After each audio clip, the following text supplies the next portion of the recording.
What's up, YouTube? We are now taking over YouTube. We're taking over. This is where the big boys play. Look at the adjective. Play. Shit. I fucked up. We're gonna lose. We're gonna lose the Monday Night War now. I should have gotten that word right. It's kind of funny because we are on Mondays, so it works. Actually, we should is it too late to change the name of the podcast to the Monday Night War? I think that's copyrighted. Ay. But we could talk to Vince. Let's call up Vince right now. Vince. I mean, Vince I could McMahon. do a cool Vince voice. Let's hear it. Hello. Oh, Vince, are you feeling okay? Yeah, I'm fine. So it's me, Connor Bradley. Connor Bradley. I run Sit Down Pile Drive. Sounds like a mark. It's the best wrestling podcast on Color Circuit because it's the only wrestling podcast on Color Circuit. What the hell is a circuit? It's like what a wrestling circuit is, right? What? No. Wrestling is entertainment. What is wrestling? Vince. I didn't call you to discuss circuits. I called. We want to change our podcast name to the Monday Night War. Can we do that? Monday Night War is when I fucking buried Raw. I mean Nitro. I mean, you kind of buried both of them, but that's neither What? here nor there. Raw's the highest rated show on USA Network. Well, have you seen any of the other USA Network shows? They're bad. Yeah, I watched that one with the Jewish guy and the other Jewish guy. What is it called? Pains of the Royals or some shit.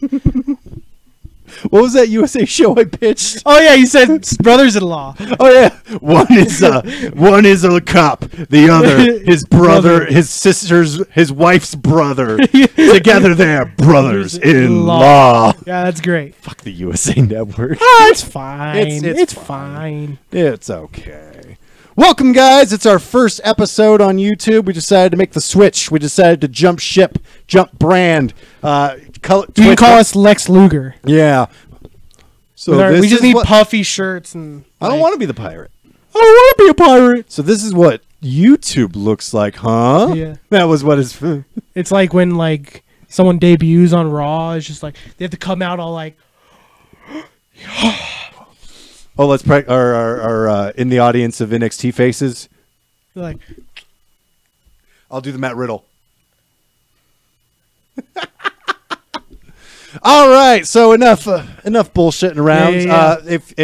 If you have not watched us on that other streaming site, we are a wrestling podcast. We're the best wrestling podcast that's on Color Circuit. I feel like that's safe. I don't want to go around. Yeah, you don't want to go around throwing shade at other podcasts. There might be better wrestling podcasts. I'm just saying, we set the bar low. I mean, I think we try really. We're really, really hard at We try hard. We try really, really hard. really, really hard. And I think that's all that matters sometimes. Mm-hmm. We are the Impact Wrestling of wrestling podcasts, maybe. I'd say we're closer to CZW. I'll take it. We try maybe too hard. Nick Gage was our first world champion. I'll fucking take it. He's the fucking king, the fucking god. We talk a little. We get a little edgy. We're like an emo kid's best friend, because we're just so close to his wrist. So yikes! All right, and on that note, so we're gonna hey, yeah, we're gonna call an audible on that one. Oh, look, wrestling reference, and we're gonna wrestling reference. So, Griff, what did you watch today? What did you watch this weekend? What did you watch in the world of professional wrestling? I watched a little bit of Triple Mania. I know you watched the whole thing. Yeah. Oh man, that was a deal. I basically got to right before the death match. Triple Mania. Right before. Triple Mania is exciting. I watch it every year just to see how bad it is. Because as bad as WWE as boring. Because honestly, the WWE product I don't think has ever been truly bad. I mean, we did a whole podcast based on how bad it was. Backlash. We did a Backlash. Oh yeah, the PG hell. Yeah. Yeah. When they first were trying to find their foot in PG. You are not my tag team partner anymore. Why? Because you won't tag you ditched me. This tag team's broken up. But I'm here. You're okay. All right. I'm here. Anyway, but no, yeah, Triple Mania is one of those things where it's just I always watch it every year because I always give the big shows a chance. Yeah, because I always like to dip my foot into it, and Lucha Libre is one of those it's my blind spot. in wrestling. Yeah. Because like I know a fair amount about Japanese wrestling, not like some people who know like years and years. Like I remember, But we're pretty Kobayashi versus Masawa. And we're things pretty like well that. versed. Like, We're pretty well versed. I'm like I know my stuff there. And I know English wrestling. I try to get better with. Of course, I know United States. Yeah. And things like that. But lucha libre has always been that one blind spot. Like you can literally say a random like Spanish word, and I'd be like, "All right, is he good?" De nada. Yeah, De Nada. He was like AAA World Grand Champion, and The Spanish wrestler, you're welcome. His son is Donata Jr. or Hijo del Donata. Donata Jr. You know, like you could literally convince me. The male of the family of De Nada was De Nota. I don't think that's how Spanish works. Oh, De Nado. Yeah, there you go. That's more right. That's more right. Is there More anyone right. else we can offend? I mean, we got in the first we 5 got minutes. Spanish. We got the Jews. I'm just kidding. They're lovely people. They're lovely people. All right, so talk. Yeah, Triple Mania is It's all right. when wrestling is at like its stupidest. Is that a word? I'm gonna make it a word. All right, cool. That's my gimmick, making up words. Yeah. I mean, like, I always give it a shot because, like, I've tried to dabble in CMLL Yeah, because once, like, Phoenix, Pentagon are showing up now, and apparently the LA Park versus Rush is happening there. They're going to be doing at their anniversary show coming up, I think, in a couple weeks. The mask versus hair match is coming up, so I'm actually kind of interested in that. I might watch that. But other than that, this week I watched the most recent PWG show. Ooh, I love Tremendous 5. Yeah, it was really good. Main event was Walter versus Brody King. Damn. They chopped the shit out of each other. Oh yeah, Walter. Oh, it's so good. I would never, ever want to be chopped by Walter. I'll do it once. Why not?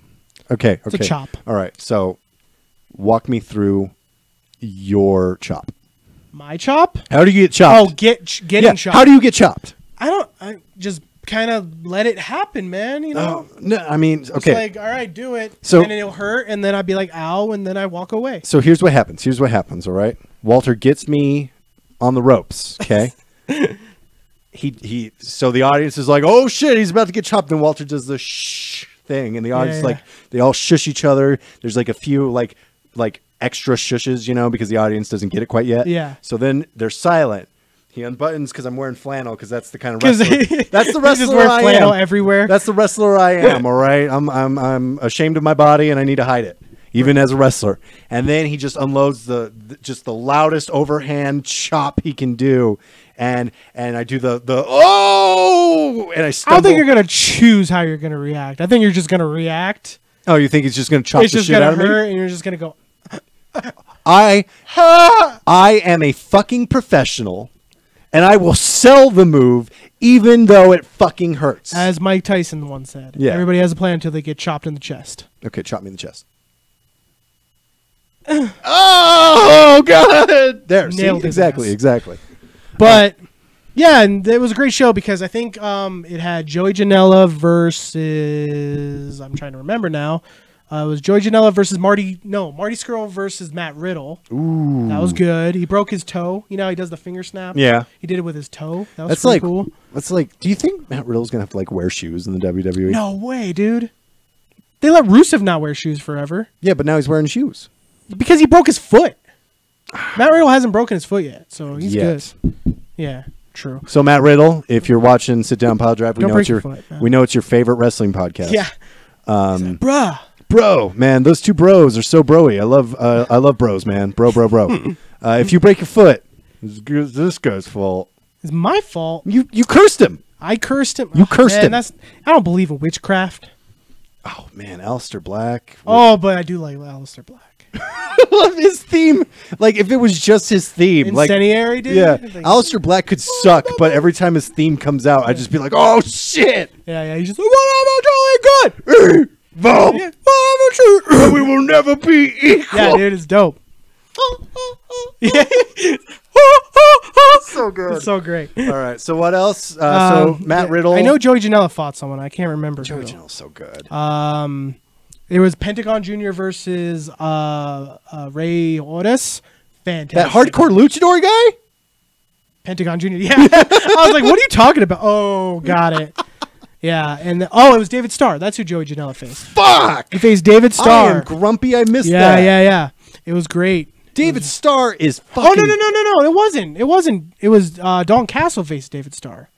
You had me up here. Yeah, well, they just fought in a death match like 2 weeks ago. But man. You had me up here. No, it was. I forgot who Joey Janela faced. Man, I'm just happy he was on the card, but you had me at David Starr versus Joey Janela. No, it was David Starr versus Dalton Castle, who's, man, he looks beat up. Like, for real. Dalton Castle? Yeah. Yeah. Like, dude, he like had like, those like old-timey like swimsuits where they had like the stripes and stuff like that. Mm-hmm. Imagine it all black and one of the legs missing. That was his freaking that was his arm tape. Damn, dude. Like, was on his leg, his back, his arms. It was brutal. He needs to take some fucking time off. Like, I think one of the only reasons they took the title off of him was because like he needed to like stop wrestling for a while. Mm-hmm. Yeah, I'm sorry. I'm still trying to think of who Joey Janela faced. Could you look it up? Yeah, let's do that. You keep talking. I mean, David Starr is a very underrated wrestler. He's so good. Oh yeah, he's pretty new too. I know, and he's already like, to me, like if you asked me to like make like a top 5 like independent wrestlers, not New Japan Pro Wrestling independent wrestlers, not ROH independent wrestlers, but like actual independent wrestlers, David Starr would be like probably like 3 or 4 on my top 5. That's not right. Well, it's my list. No. Yeah. Like it'd be like Joey Janela, probably. I'm going to say it, Seshamoth Martinez. She's my lady. Yeah, she's your lady, man. She's my lady. You were freaking out when Joey Janela's spring break when she came out. It's the only reason I stayed up the entire I made it through that fucking brutal PCO Walter match. That Jeff Cobb. Oh, Jeff Cobb. Fuck. That's what it was. Yep. Dude, that match was ill, dude.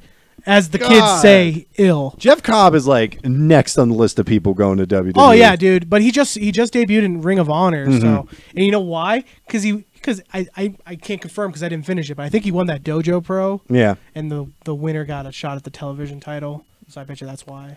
But that show I don't want to talk about. It was awful. But you're not into Dojo Pro? It's fucking awful. Why dude. is it awful? Literally, okay, so imagine PWG. Okay, I'm there. No fun. Oh. It's taken way too seriously. Oh. And there's like 12 people in the audience. Damn. And it's on a set. Like it's on a set, like a movie set. What? So like it's not even, and then here's the kicker. This I can forgive it all. There's no damn like ring curtain. So it's just a ring with no curtain. So they just come out? Yeah. Literally they just come out and they're like, okay, we're gonna have a match. And it's so little people there that you can literally hear one guy just go, "You suck." And that's it. Like you're like, all right, cool. Like it's so it's like a fucking it's like a WWE video game crowd. Yeah, when you like pick the NXT arena. Yeah, it's just always dead like, silence, and then there was way too many. This is awesome for like 12 people to say. How can it always be awesome? Yeah, it can't always be awesome. We need to have adequate. This is passable. Average. This is okay. I can enjoy this. Yeah. It's all right. It's all right. I've seen better. That's a good one. Thank you. Well, I mean, like Brock Lesnar and Roman Reigns got a chant like that. I'm trying to remember exact like the wording. It was like it was something about like both these guys are awful or something. Yeah, you're still awful. Yeah, you're both awful. Yeah, it was you're both awful. It was like I've never heard an audience chant something so crystal clear. Yeah. It was terrifying. And I almost forgot, not to cut you off, but I forgot the best match on the card. It was Desmond Xavier, Zachary Wentz, the PWG Tag Team Champions, defending their PWG Tag Team Championships against the Young Bucks. And man, it was so great because they come out and everybody's, Young Bucks, whatever, you're doing their thing. And they're like, I know what you guys think, that this is just going to be a spot fest and high spots and flips, but we got this. And they pull out this book of psychology. Yeah, dude. And they're like, so we're going to do 30 minutes of rest holds and and arm bars, psychology. And throughout the whole match, it's them trying to get the match. And then once Desmond and Xavier start doing their flips and stuff, they're like, no. And then they eventually go like, screw it. And they start doing their own flips. I fucking love the Young Bucks. Oh, it was great. I mean, I feel like you could almost call the Young Bucks the best wrestlers in the world. Yeah, like weirdly, like it's rarely ever said that a tag team are the best. Yeah, like as great as Kenny Omega is, as great as Okada is, as great as AJ Styles is. I'm like, if someone was like Young Bucks are the best wrestlers in the world, I don't think I could argue that. I probably could, but I'm not going to. Same, because like I like to argue. I won oppositeness. Phil, Wes. I don't know what you're talking about. They do, and that's all that matters. I like to stick to one show, and it's my show. Well, it's the canon. I'm a free agent. I'm John Cena. I'm the John Cena of this establishment. Yeah. I go where I want, when I want. I go where they need ratings. And I'm going to go film Bumblebee, so later. Bye. But yeah, so what'd you watch, Connor?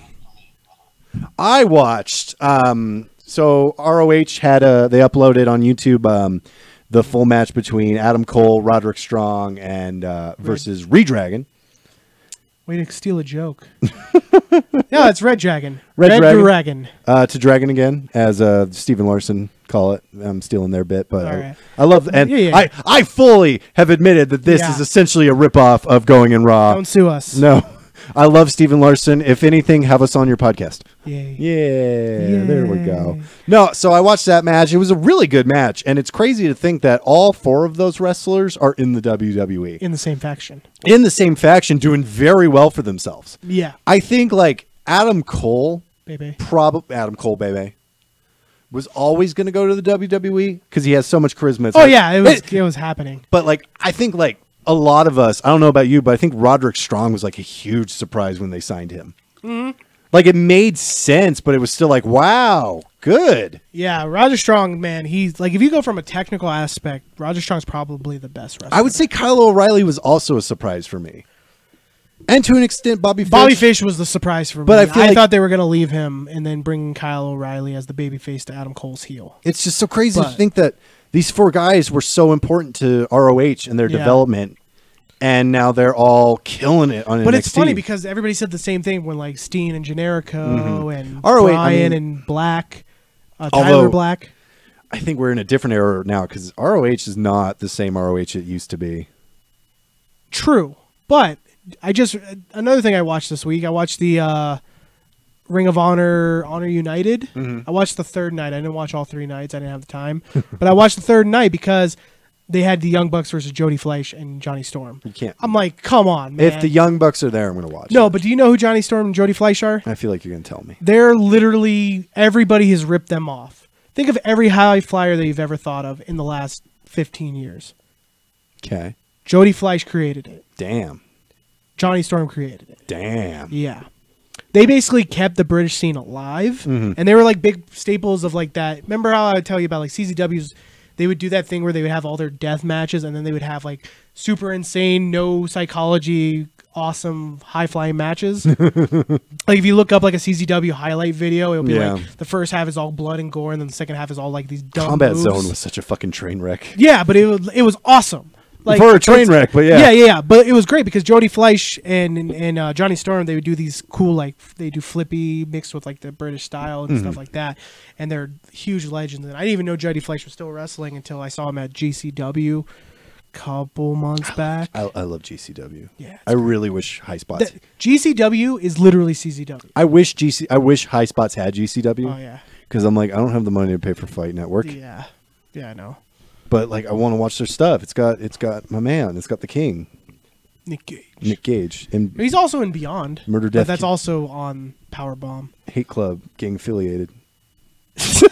All right, man. What did I do to you? I was like, hey, dude, check out Nick Gage. Oh my god! Like, and then I just started watching every fucking promo he's ever cut, and I'm like, this guy is the best. Yeah. This guy, and then he just pulls out a knife and he's talking about stabbing fucking Matt Tremont. I was watching recently the newest Gentleman and a Scholar, which is basically the Best Friends show, except for with Dan Barry and Excalibur. Yeah. And they were interviewing Flash Morgan Webster. They were talking about like meeting your heroes and stuff like that. And they were talking about how it was they had a photo with Nick Gage, Zack Sabre Jr., Flash Morgan Webster, and I think what the fuck is Nick Gage doing there? It was like at WrestleCon or something like that. All right. And he was just like, it's so weird that these people are all together. Yeah. And he talks about, he's like, well, Nick Gage is like the nicest human being you'll ever meet. I mean, just kidding. Like Hate Club, Murder, Death, Kill, whatever. But no, you could never. I don't think anybody could ever say a nice thing like that. Nick Gage would probably sue him if they were like, here's a picture of Nick Gage holding my daughter as she was. Dude, when I look at Nick Gage, don't kill me, Nick Gage. But when I look at Nick Gage, I just can't help but smile because he seems like the most lovable dude ever. Like a nice Even guy. though he's covered in blood and thumbtacks and glass and light tubes talks about how he and doesn't give fire. a fuck. Yeah, but he has like that smile. You're like, oh, His you teeth- robbed a bank. His teeth are messed up. Yeah, he's like, oh, you robbed a bank. He just looks like the nicest thug. Yeah, he just looks like a swell guy. And then I watched the recent NXT, just the recap stuff. Deonna Purrazzo is great. Oh, dude, she's fantastic. And I love Bianca Belair. She was the arm collector. Bianca Belair is pretty fucking good. Yeah, for she's someone pretty who's only good. been wrestling for a little bit. What is it, like 2 years now? Yeah, two or 3? three, like 2. Yeah, I Yeah. think it's like 2 years. Yeah. And I'm trying to remember the other matches that were there. Zach Gibson versus Pete Dunne, Which was a good match. Those were the only 2 matches because it was a recap episode. That's thought why they I had usually another skip one. them. I thought they had another match. Okay. Well, Zach Gibson, Pete Dunne was a really good match. Yeah. I feel bad for Zach Gibson because it seems like I am Liverpool's #1. he's such a good wrestler. Yeah, he's great. Dude. And it sucks that he was literally brought in to just lose to Pete Dunne twice. I hated him at first, dude. First time I saw Zach Gibson was when I first started watching Progress, Mm-hmm. and he was with the what were they called? They were a dumb faction, the Origin, Yeah. and he would just come out and just be like, "Oh, I never been bo be bo," you know, it's just like, holy shit, dude, that's that- your real voice. He looks like those wrestlers we used to make when we were trying to make like real wrestlers. Yeah. I'm just gonna make him with a bald head, a goatee, and just When simple I watched trunks. him, he didn't have a beard. He was bald Damn. and no beard. That's off-putting. So imagine that, and then with that voice. That's off-putting. I'm Liverpool's #1. Soon to be the UK's #1. That was a really good match, though. Oh, yeah, it was I great. can't think. These of guys it- have wrestled a ton. I can't think of a single fucking person who's going to take that title off of Pete Dunne. I can think of like a couple. Name them. Well, the whole purpose, I think what they're doing is to try to make it seem legit. So when someone takes it, they're on that level. Good luck. I think Flash, Morgan Webster Flash. could take it. Okay. I I think Andrews could take it. here's my so Coffee. Zach Gibson is heavily inspired by the Beatles. Flash Morgan Webster is heavily inspired by Oasis. Oasis is heavily inspired by the Beatles. So Flash Morgan Webster is heavily inspired by Zach Gibson. There was so much wrong in that statement that I can't even fathom. They should be a tag team and just call it the ripoff. Flash Morgan Webster isn't inspired by Oasis. He looks like Oasis. He looks like Oasis. I'm not taking that away. Don't He's look inspired back by in mods anger. that's been around since the 70s, 60s. 60s. Boom. I mean, whatever. You said he was inspired by Oasis. I just wanted to make a little joke. Oh, well, your joke's A not little good. music joke. Oh. And you wouldn't. Today is gonna be the day that Connor doesn't know mod culture. You're a mod? No. I was going to say, I'm like, you were such a Hate hard Club, MDK, all day. Eastern Bloc, gang affiliated. being affiliated. I'll fucking stick you. I don't give a shit. Um, I've been stabbed. I died. he literally did. I watched the video. It's fucked up. Oh, man. You know, he probably was like, good. It was one of those things where, like, normally I'd be like, Connor, check this out. It's really violent. This is the one I'm like, Connor, don't watch Don't watch this. it. It's fucking It's violent. horrible. No, like, and then I watched, obviously, my favorite fucking shit to watch is ECW. Anything ECW related, I'm there. Dude, I can't do it. You can't? No, dude. Okay, so this is going to sound so dumb, and I understand if you're going to call me dumb for it. I might.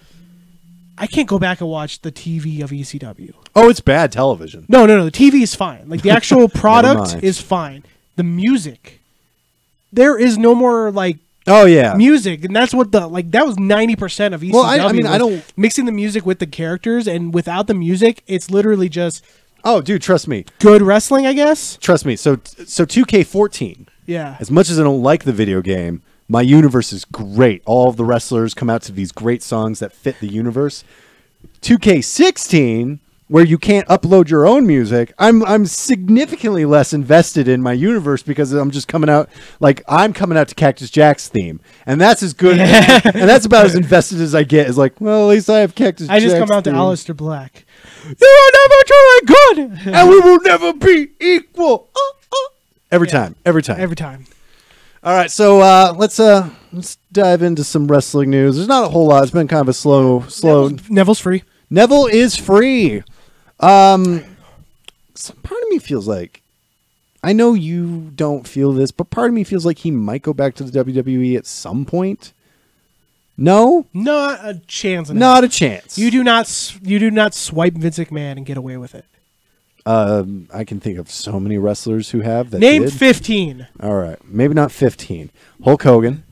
What did he do? He tried to throw him in jail for the steroid trial. I meant like business wise, you fuck. I didn't Stone mean Cold like Steve Austin. I didn't mean literally trying to make the man's life over. Stone Cold Steve Austin. That's one. I can understand that one. Okay, fine. Oh, Hulk Hogan. He went to WCW. Boom. Yeah, but so did like 90% of everybody. 90. Okay, let's go. Lex Luger. No, not Lex Luger. No. Jeff Jarrett. Jeff Jarrett did. That's two. I can understand Jeff Jarrett. Hulk Hogan's on that list. But Jeff Jarrett's never been back. I know he's been back He's to in get the the Hall of Fame. but he. Ultimate Warrior. What did he do? Ultimate Warrior. Yeah, what did he do? What didn't he do? I know that. I understand that. I'm saying, like, what did he do to spite? Like, He demanded more money, and so they took the title off of him and fired him. Oh yeah, that's right. So Ultimate Warrior. Yeah, fuck Ultimate Warrior. I know we don't speak ill of the dead, but come on. Fuck him, dude. No, Yeah. I'll say it. Fuck him. Yeah. Like that is such revision. Ultimate Warrior's legacy is such revisionist history, where it's just like, whoa, all things are good now, so he was amazing. Like, no, he was a crap wrestler back then. He was a crap human being, and even if he somehow had some miraculous change of heart, like, fuck him. Yeah. Like, fair it enough. sucks he died. I feel bad for his It family. sucks he dies. Like I feel bad for his family. I feel bad for his fans. But the Ultimate Warrior was trash. I'll say it. All right. Boom. I'm You're going on record. Kevin Nash, Okay. Scott Hall. Man, you're fucking killing it, dude. I wasn't Bret expecting Hart? this. Although Bret Hart, I'm like, I will say, you can take, I would say Kevin Nash, Scott Hall, they left on good terms. did They left, yeah, because they came back with open arms. I'd say Stone Cold didn't really spite him. He didn't like it was Stone Cold, dude. He no-showed. He no-showed, but it's Stone Cold. Man. Yeah. You can get away with that. It's Lesnar. Stone Cold. Yeah, Lesnar kind of. Goldberg. I'm doing it. I'm gonna. You're gonna get 15. I'm man. gonna do it. I'm pretty All right. excited. Hold on. I'm killing this right now. I'm so thrilled with myself. Yeah. Batista. But he came back. I know, but He okay. hasn't come back. I'm putting it back. I'm since putting he fucked. Batista's back. I put Batista back. Okay. Shawn Michaels. What did he do? Well, I mean, he left on. He's like, my neck hurt, my back hurt. And he left on bad terms, and he was a drug addict. And then he came back. He found Jesus, and everyone liked him again. Cool. All right, I'm over this. We already got like 4 lists we got to go through. Because so I'm winning. sick of this. All right. So, I don't like being proven wrong. So, I don't like this feeling. so Neville, where does he go? Well, obviously he goes to New Japan. Hell yeah. New Japan's a for sure. If he goes anywhere else, I could see him. Maybe Ring of Honor. Probably. I'd love to see him do some PWG stuff. Oh, dude, that's happening. Oh, hell yeah. He'll be a surprise. They'll probably do like a mystery vortex or something, and he'll be in that. He might go to World of Sport. Do stuff with. That'd be a big FU to Vince McMahon. Oh, yeah. That'd be great. Yeah, I don't think World of Sport's getting a second season. But Will Ospreay called dibs. Yeah, I know. But It might. I don't know. I don't know how well it's doing. I haven't looked it up, but from This what makes I've heard, me a it's not bad great wrestling. show. That makes me. Well, I feel like it was put together at like the last minute. I watched the first episode. And I was like, man, there's so many jump cuts. I can't stand it. Yeah. It's like cut. Like they just gave Kevin Dunn the keys to the truck and was like, just. Well, have you ever watched like Wrestling Society X? Yeah. Don't watch it again. It's so bad. It's so bad because fucking garbage. it was great at the time, and great in quotes. There's only so much attitude. I would say want. it had nothing to do with like anything. That it's literally jump cuts every 3 seconds and like shaky cams. That's attitude. That's That's like attitude to you? That's what attitude is. All Like right. we're extreme. We've got two, The man. guy's like screaming his fucking lungs out for every match. All the S's. Introducing first. All the S's are replaced Yeah. with Z's. Yeah. You don't spell it extreme, you spell it extreme. Yeah. But yeah, so I think he'll go to New Japan for sure. That's a given. Yeah. I think Suzuki-gun is a good fit for him, unless they make Chaos led by Jay White. That's the only way I could deal with it. Yeah, I don't see him going to Because he shouldn't go to Bullet Club. That's too obvious. They're baby faces, even though everybody pretends they're heels. They're baby faces. Firing Squad. No, but Firing Squad's only going to last. And it until literally this makes feud's over. it makes no sense. He's It's not going to part of end it. with them having a brutal match, and Kenny Omega go, Too sweet. and then they hug it out, and then Firing Squad's over. It's Wolfpack, dude. They're literally doing the NWA Wolfpack. Yeah, but like I'm not saying that's bad. I'm just saying like that's Tama what they're Tonga doing. does not have the same cool Kevin Nash does. We were talking about it yesterday. Man. Tama Tonga's pretty fucking cool. I don't know, but is he Kevin Nash cool? But Kevin Nash is one of those kind of cools. Let me literally tell me he like murdered a kid, and I'd be like, Let me explain. Kevin Nash, man. Like the only thing cooler than Kevin Nash is Kevin Nash with sunglasses, shorts, and flip flops. you know, it's just, I used to drink beer out of a bottle. Now I drink beer out of a can. Like his Don't get caught that way. the Four Horsemen parody thing they did. Oh yeah, It was mean, but it was funny. you could have my spot. That's great, dude. That's wrestling. ladies I and broke gentlemen. my hand, and the significance of it is it's the hand I opened beer with. And so are the days of our lives. And so are the days of I was like, God damn, Kevin Nash was fucking funny. I'm glad I'm turning you around on WCW, man. No, like here's my whole thing with WCW. Is it has some moments that I think are good, but by and large, from what I've watched, it's The main card is dumb. Cruiserweights were the best, everybody knows that. and that's all you need to know. Like the Monday Night War. That's all you need. I know, but the Monday Night War documentary was so like because you and I, Yeah, like all of that stuff they're telling me, I was like, yeah, I knew. right, because it's been done to death. Yeah, no, I know. The cruiserweights were great, and But I felt okay. So like, because they don't The know. only- we watched the Monday Night Wars Flight of the Cruiserweights because I wanted to prove a point to Connor that WCW was better than WWE in one aspect. From 96 to 97, they were way better than I WWE. watched the stuff on Russo, and that was eye opening. Yeah, to Russo's me. kind of a piece of shit. I loved it. I loved it so much because they brought him on to Hulk defend. Hogan, you thought of a bitch. He's like, I'm tired of Vince McMahon stealing all my taking credit for all my ideas, and I went to WCW where I got to do all my ideas, and I shut the company down. Yeah. Vince Russo, you literally have to take what he says and filter it through to make it make sense. And it still doesn't make sense because he's so No, fucking because full of shit. it makes sense because he says like his plan was he wanted to prove to himself that it's him, not Vince McMahon. He thought taking a dying company and making it relevant again would be proof that he could do it. And he didn't do it. No. So it's proof that he wasn't as good as he Opposite. thought. Oh, it was bad television. It was You rat bastard. It was fucking Yeah. horrible. And then there were no cruiserweights, although slightly above average Dan was funny. I was like, I that would have been great. I would Above that belongs in a Joey Janela spring break. I want to see that match, Joey Janela versus above average Dan. Yeah. So they also have announced because we gotta talk about what's going on and stuff like that. Yeah. We have a whole podcast to do. Is that what we're doing? They've We're just shooting the announced shit? SummerSlam is moving. It's moving on up to the Canada that side. means there's no Brooklyn this year. It'll be NXT Takeover Toronto. Oh yeah, that makes sense. Then what are they going to do for NXT's big show? Actually, they might still do Brooklyn. It's NXT. It'll just be around WrestleMania time, Ooh, you're right. which makes sense because then the big show's with the big show. Mm-hmm. Probably do that. I'm excited. SummerSlam was good. SummerSlam was super good. I'm into it. Yeah, it was pretty good. It Yeah. was pretty good. Pretty good. It's hard to say that it's great because fucking New Japan. New Japan. I mean, Like, I feel like I don't mean to shit on WWE. you can compare but- You can compare WWE to NXT. You cannot compare WWE to New Japan. They're such different products. They're such different products, and that's why I like it more. That's a me thing. No, like I agree. I think it depends on what you're looking for. New Japan Pro Wrestling tells stories that take a year to tell. It gets you invested. If you're paying attention, you notice things that like make you invested in the matches. WWE, they have to literally take a hose and beat you over the head with what's going on. Like, get it? It's symbolism. Yeah. NXT is similar to New Japan, but they have such a short time frame to tell these stories because you never know who Vince McMahon's going to go, hey, that Astaler Black guy. Alster. Yeah, that guy. Sure, Triple H, whatever. I want him. We'll get rid of his first name. We'll just call him Black. Black. Wait. I don't like it. We'll call him Gothic Boy. We'll call him... he seems like someone who's at the end of his rope. What's a name? You know, he kind of reminds me of like Tommy Callahan from Tommy Boy. We'll call him Tommy N. Call him Tommy N. Oh, that was his name in the Independence fence. Oh, no! We'll call him In Tommy. There we go. Ending Tom.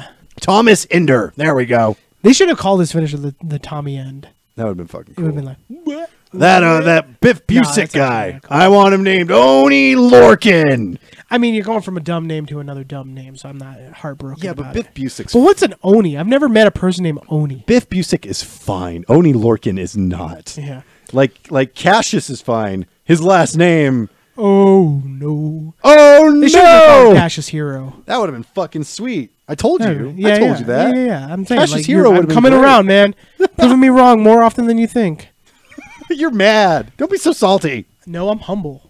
Bitch, be humble. Bitch, be humble. And in other news, because Raw's going on right now while we're doing this broadcast, they've announced that Braun Strowman is cashing in his Money in the Bank at Hell in a Cell, and he will face the Universal Champion, Roman Reigns. So we haven't watched Raw, but my guess is what happened is that Roman Reigns came out and said, you could talk about not wanting to challenge me face to face, blah, blah, blah, not being a coward, but you keep jumping me. Big dog? After a match. Like a little bitch. And then he does he says bitch a lot. And then he does this. This is his go-to thing. Anytime someone cuts a promo better than him, he's just like, all talk. Nah, my favorite is when he signed the contract and then shotgun.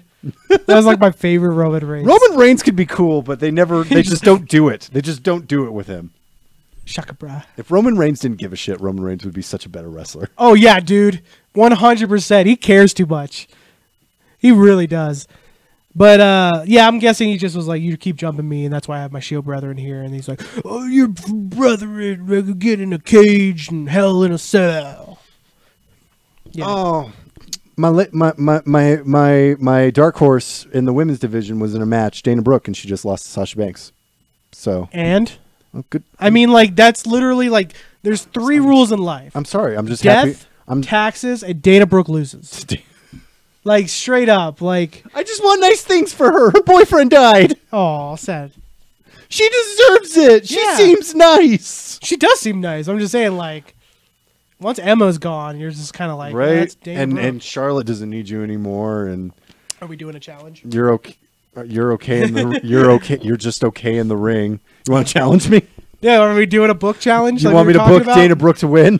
Yeah. All right. Okay. Here we go. Where are we booking? Officially say it. Dana Brooke winning the Women's Royal Rumble. Not the title, just the Rumble. The Rumble. She's not going to win that title. All right. She wins the Rumble. Shit. Okay. So you go first. Or do you want me to go first? No. Okay, so here's what happens, all right?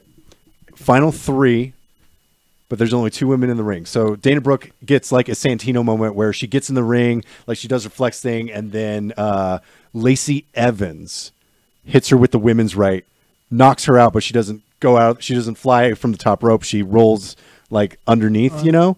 So she's gone. And then eventually everybody gets eliminated. It's just Sasha Banks and Bayley. But you said it was final three, and there's Lacey Evans. No.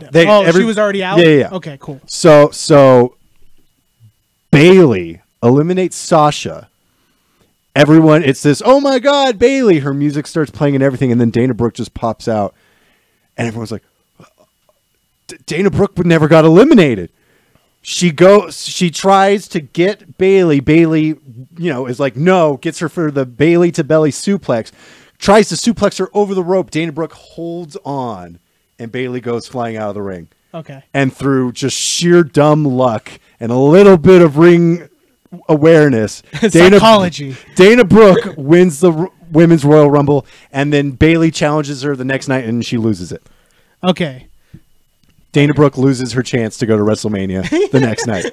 She just wins the Rumble. This is how I'll do it. All right. So she starts coming out.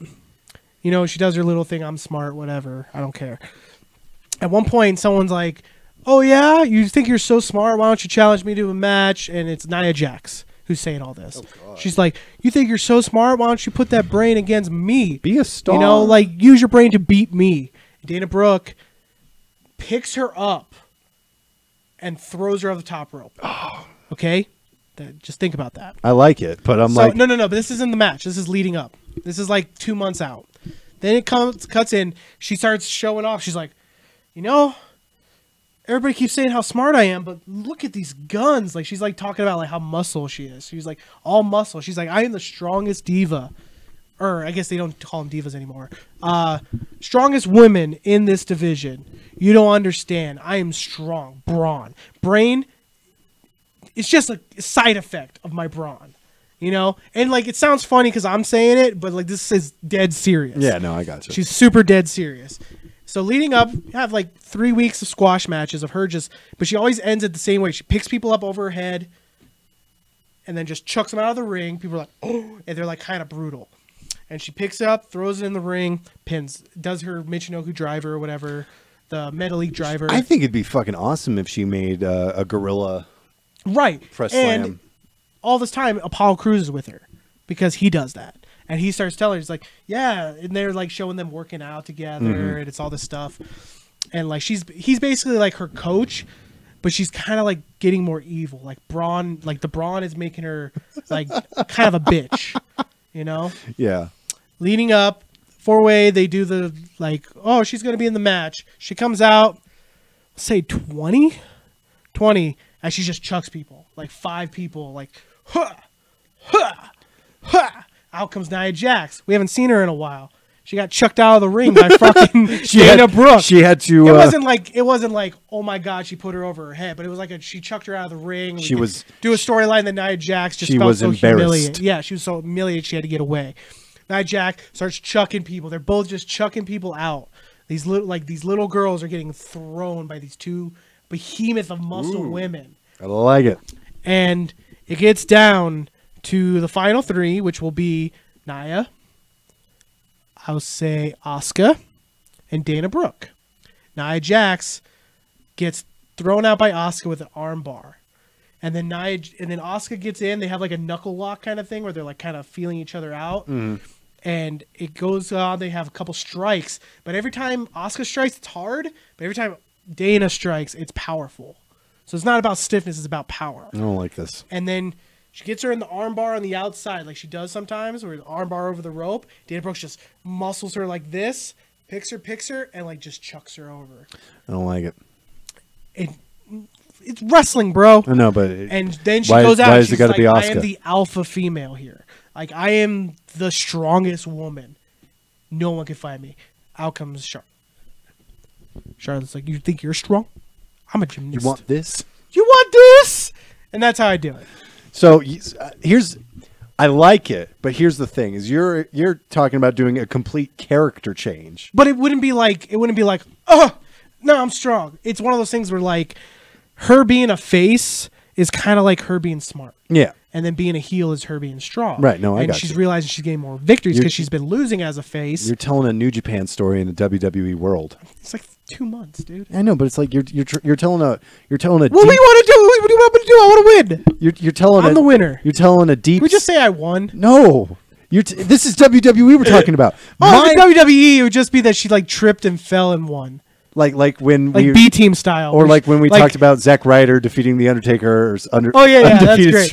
He just trips, gets knocked out. But no, just Brock Lesnar beats him in a so-so match because Undertaker's concussed. Yeah, I still say the best storyline that's never been done that I want to see is the underdog getting murdered at WrestleMania. That'd be. They kind of did that. John Cena versus. Yeah, but that's John Cena. He's not an underdog. I'm talking about like Johnny Gargano. Like he's on the main roster, he's okay in the mid card, but he starts getting a couple big wins the Royal Rumble nobody expected, People are like, he doesn't deserve it. He's a small guy. Leading up, he's getting these big victories over huge and guys. he's like, I'm gonna beat you, Braun. Everybody's behind him. They're like, fuck yeah, Johnny Gargano. And he's like facing like, I don't know, Braun Strowman or something like that. People are like, he's never gonna beat Braun because he's so small. But he's been beating like the Big Show, Kane, like guys who are big. And you're like, maybe he has a chance. Match comes up. It's the main event. They're like, we're going to do this. Braun versus Gargano. David versus Goliath. And he gets fucking murdered. He tries to hit He gets brutalized to the point that people are shocked. He hits one super kick. Braun shrugs it off. Yeah. It's not a quick match. It goes on way too long. Like, it's almost like you feel sorry. Gets super over as a babyface because now people have sympathy. Oh, God. But he's already... he's already... Do it, WWE! Kurt Hawkins. I'd give that to Kurt Hawkins. Yeah, but... Because Johnny Gargano is Gargano, you can believe beating someone because he's good. Not that Kurt Hawkins is not good, but like in the world of WWE, he's not good. No, he's literally the worst. He's lost 220 matches in a row. Yeah. I wonder how long they're going to keep it going. I think he wins his match and then they fire him. That's probably what it is. That's sad. Yeah. That's a sad It'll prediction. be the one time where if he loses, he gets something. Like it'd be like him versus Triple H, and if Triple H, it's like, just lay down for me, and I'll give you like a Porsche or some shit. I don't know what's a nice car. Porsche on a pole match. And then match. he'll like lay down. Triple H to get on top, and like whoever's Triple H's feud at the time pushes him over, and he wins by accident. And then people are like, oh, "You embarrassed me. You embarrassed me. You're fired." Yeah. So then challenge done. Stephanie McMahon comes out and slaps Kurt Hawkins a million times. Yeah. Because that's what she likes to do. I like the challenge. We should do that. It was really good. That was a good segment. Just a random bookings. I'm just saying, Dana Brooke can't win in a serious fashion. It's got to be in a No, you got to make her believable, and you can't do that overnight. You have to build it. She's too goofy. No, dude. Well, yeah. Dana Brooke's pretty goofy. That's why you got Apollo with her. Apollo's just kind of like I like Dana Brooke. Like when she was being Charlotte's like enforcer, basically. Yeah, that's she was cool. doing. I liked her with Emma. I really liked her. With Emma. I mean, Emma's great. You think that you're all shit? You know, like she talks like a Valley girl. That's great. I know. Because I can't take her seriously, and it's horrible. I like Dana Brooke. Yeah, me too. I want good things for her. She deserves it. Yeah. All right, guys. So, topic of the show. We decided, since it's our first episode on YouTube, we kind of wanted our viewers to get to know Connor Griffiths and I and our taste in professional wrestling just a little bit better, so you guys know where we're coming from. Yeah, because like, you know, sometimes you can have it where you're like, I like that guy, but I don't agree with his opinions because his favorite wrestler's like fucking like, I don't know, Luthez. What?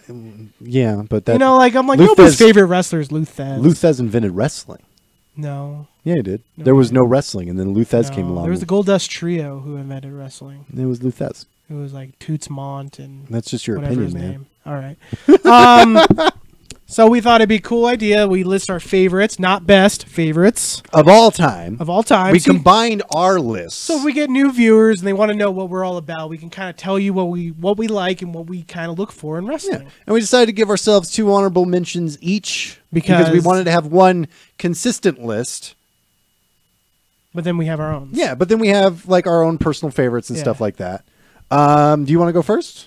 You want to just go at the same time? We'll do 12s, then... Yeah. We'll just list our honorable mentions real quick. So, you can do them both if you want. I know how you feel about Bret Hart. But for me... It's fucking boring, man. His in-ring... You go on. Pump the brakes. Pump the brakes. All right, buddy? I'll tell you why I don't like Bret Hart in a minute. You've told me. No, I'm saying they might not know. But they've been watching us on Twitch.tv. They've been watching us the entire time. Just listen to me. We're trying to do this list so people who've never seen us. I just don't want to hear you bashing Bret Hart. Can we skip that part?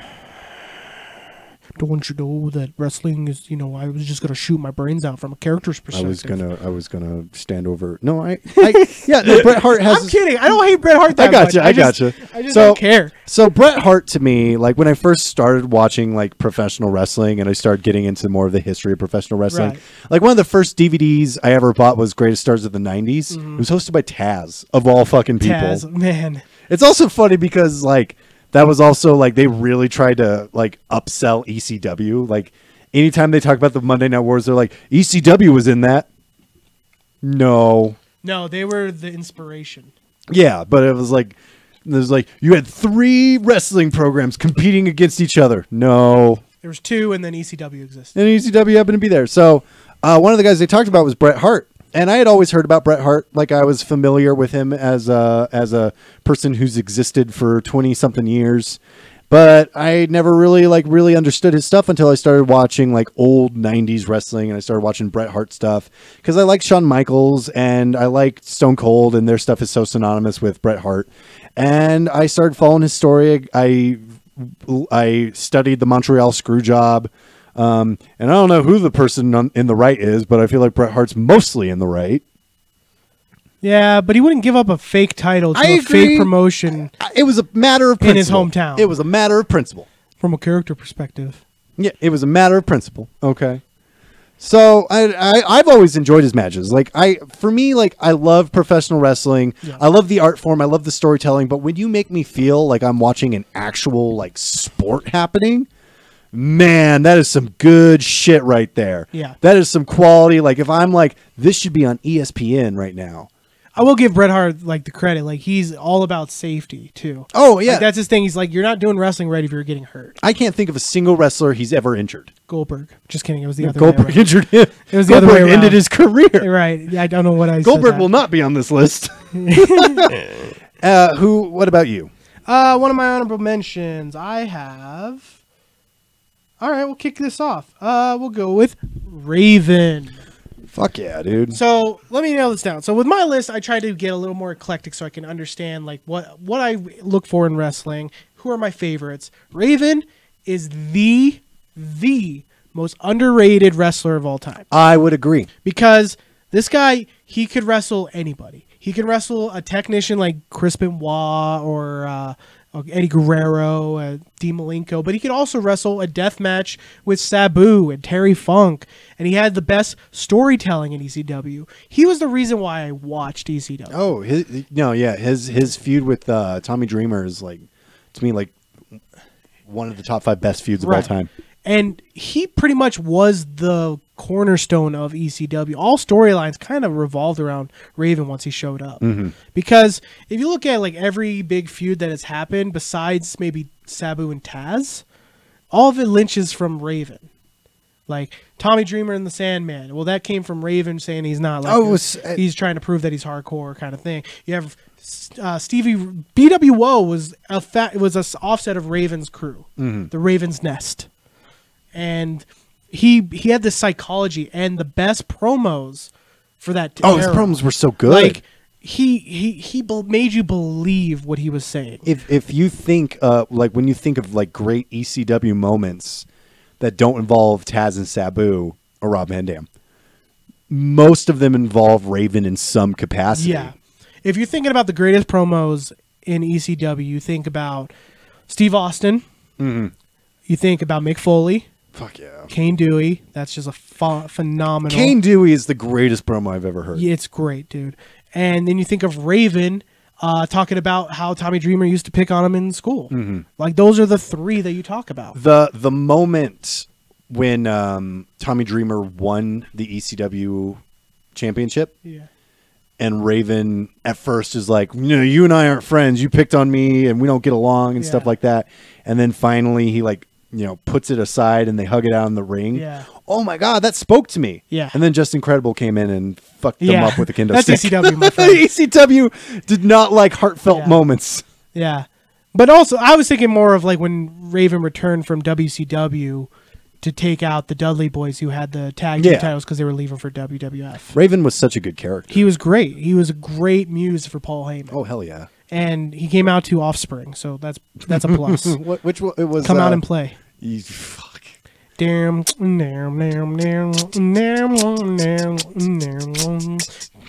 Gotta keep them Raven separated. Damn. Yeah. Nailed it. All right. So then I guess my other one, I'd have to say Shawn Michaels. Shawnee Michaels. Shawn Michaels has such a legacy. There's such a legacy behind just his name. And I love even douchebag Shawn Michaels era. Because he was so good in the ring, and it was part of his character that he was such a fucking asshole. Yeah. It's why I love AJ Styles in WWE so much, is he's such a fucking hothead. Mm-hmm. He's a baby face, but at the same time, he's super arrogant. He's Marty McFly. Yeah, and Shawn Michaels was kind of like that, and he I think it sucks that he was champion during a time where nobody was watching and the product sucked so bad. But Shawn Michaels was always a bright spot in it. Like his match against Mankind at Mind Games, not just because it's got my favorite wrestler of all time, spoiler alert, but was a good fucking match. And he could do any style. Most great matches in the WWE involve Shawn Michaels. And he essentially like hit the spark of the Attitude Era. Yeah, and then when he came back, Yeah. just except for him not being such a fucking asshole. Yeah. Although backstage reports apparently he was still kind of a dick, but Yeah, at least he watch wasn't. Hogan Or Rob Van Dam. Yeah, watch the Hogan Shawn Michaels. Oh fuck Hogan! Hogan Oh yeah, I'm deserved that. totally behind Shawn. Shawn But Michaels. there's a better way he could have reacted. Shawn Michaels can be a bit of a prick, but at least he's not abusing drugs anymore. So when he comes back, he didn't miss a beat at all. He's still the best wrestler on the fucking roster. Yeah. He brought his match against Chris Jericho, WrestleMania 19, amazing. And that it's hard to find it's hard to find like the best match in WrestleMania 19. His match against John Cena at WrestleMania 23, amazing. His match with John Cena on Raw. Amazing. Where they gave like almost an hour. His match against Ric Flair, to me, is like one of the most emotional matches. Yeah. Like to me, like I'd put that match against any New Japan match. Oh, fair enough. Yeah, it's so good. It's great, and it's the little touches. It's the little touches. His match against Kurt Angle, he loses that match. Yeah, and the struggle of getting out of to me, like Shawn Michaels was such a solid storyteller. Yeah. That. I mean, the only reason he's not on the list is because I wanted us to agree on our lists. Yeah, I didn't put him on my list at all. Not because I don't like Shawn. If this was a list of best wrestlers ever, then Shawn's on there for sure. But as my favorites, I never really connected with Shawn. You know, I didn't I didn't like knowingly watch wrestling, like understanding what was going on. When Shawn was like at his peak, right? I knew what wrestling was, and it was pretty colors and stuff like that. But like I didn't know that whole like stuff about him. When he came back, I watched him during the Attitude Era with DX and stuff, and I was all about that. But in my opinion, I think DX was better without him. Yeah, I mean, I think they found more success without him. Yeah, so like that's why I don't have him on my list. But it has nothing to do with me shitting on the guy. It's hard to say whether or not they'd have because it's like imagine them doing all the stuff they did with New Age Outlaws and X-Pac and China, but you also have Shawn Michaels with you. I mean, it could have been great. But honestly, without the star was Triple H. Triple H was the star. You can't have Shawn Michaels be second fiddle to Triple H, so it'd have to be Shawn in that position. I don't think he could have held that. Yeah, no, Triple H. I mean, it's a huge what if, but it like who cares? Triple H fucking knocked it out of the park. Yeah, yeah, cool. My next honorable mention. It's a pretty new one, but there's something special about it. Kenny Omega. Oh fuck yeah! So I have Kenny Omega as the honorable mention in my top 10 favorite wrestlers of all time. I feel like we're gonna be looking back at Kenny Omega in 10, 20 years, and it's gonna be like how we look back at Ric Flair. I agree. And I'm glad I got to see him live because it was a bitch to finally get to that. And I finally got to see him live, and the fact that I've seen him live is gonna be something I'm gonna be telling to like my grandkids or something. Like, oh, I was there when Kenny Omega and Kota Ibushi faced the Young Bucks. Mm-hmm. I was there, things like that. He's bringing wrestling back to what it is. For the longest time, it was about what's good wrestling. Oh, doing flips, doing hard strikes, doing cool submissions, chair shots, whatever you want to say. But like for a time, that was like what people consider good wrestling. Now he's starting to bring it back to what it actually means to be a good wrestler, and that's breathtaking storytelling, compelling in the ring. Yeah, you can tell a story outside the ring, Attitude Era style, where we beat it over your head, where you're like, "Hey, guess what? This guy's cheating on this guy with this girl." I think in hindsight, the Attitude Era wasn't that great. Well, you didn't watch it. No, I get that. It's a time. Yeah, it's in a capsule. I get that. That's why I said in hindsight. Yeah. But with Kenny Omega, I feel like he is someone that he has something special about him. And he has such a passion for professional wrestling, and I think that's lost in a lot of people. Like, as much as like it's a business, I think it hurts the business when the people involved just treat it like a business. Yeah, exactly. He treats it like an art, a storytelling, an aspect to like wrestling is that storytelling in his ring. And the first time I ever saw Kenny Omega, 2009, Ring of Honor on HD Net, and he was just this plunky, curly-haired, blonde-haired guy, but he had like a dope moveset, and I was like, I got to keep an eye on this guy. And I didn't hear from him for a while. Yeah. Because I wasn't into Japanese wrestling at all. I didn't really watch PWG or anything like that. Seeing him come back into the Bullet Club and becoming the cleaner, I was like, I remember him, and the fact that I remember him says something. Yeah. And I'm like, all right, cool. And then seeing him grow into this megastar. My introduction to Kenny Omega was when he became the cleaner, and I was like, who the fuck is this guy? This guy looks fucking awesome. I liked him because he used to do a Hadouken. Because he was a video game nerd. Yeah. I was a video game nerd. Huge video game nerd. I was like, oh my God, he just Hadoukened. What a badass. And he had a cool finish. It's not the one he has now, but he had a cool finish where it was electric chair German suplex. So you'd have him in electric chair, throw him up, catch him in the German suplex, and bam. It was cool. I like that. He should do that instead of... He does it every once in a while. It's never a finish. Yeah. Yeah. But that used to be his finish. It was cool. And I'd be remiss if I didn't just mention I love Session Moth Martina. She's my lady. And I'd be remiss if I didn't say Chris Benoit was my favorite wrestler growing up. But I feel like history and like the situation, it's kind of hard to argue for someone like Chris Benoit. I would agree. Chris Benoit is one of my favorite wrestlers of all time too. Like, it's hard to watch his matches these days because of all the history and things like that, for sure. But he was my favorite growing up. He was so Jericho, I mean, Jericho said it best. It's hard to like watch him do the crippler crossface. Yeah. Knowing he did that to his child. Yeah. It's like it's really bad. It's terrifying to like it's WrestleMania 21 when he hit the diving headbutt on Kane and he fucked himself up doing that. That to me is like, oh God, that's it's like which headbutt was the one that did it. Yeah. Yeah, for sure. But like he was my dude because I like we talked about a little bit earlier. I grew up on the cruiserweight division in WCW. That's why I watched WCW.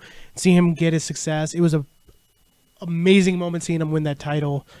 But I just can't, in good faith, put Chris Benoit on my list. It's crazy that there's this entire history of professional wrestling that just is never going to get talked about. I don't think he should ignore it, but I don't think he should celebrate it. I agree.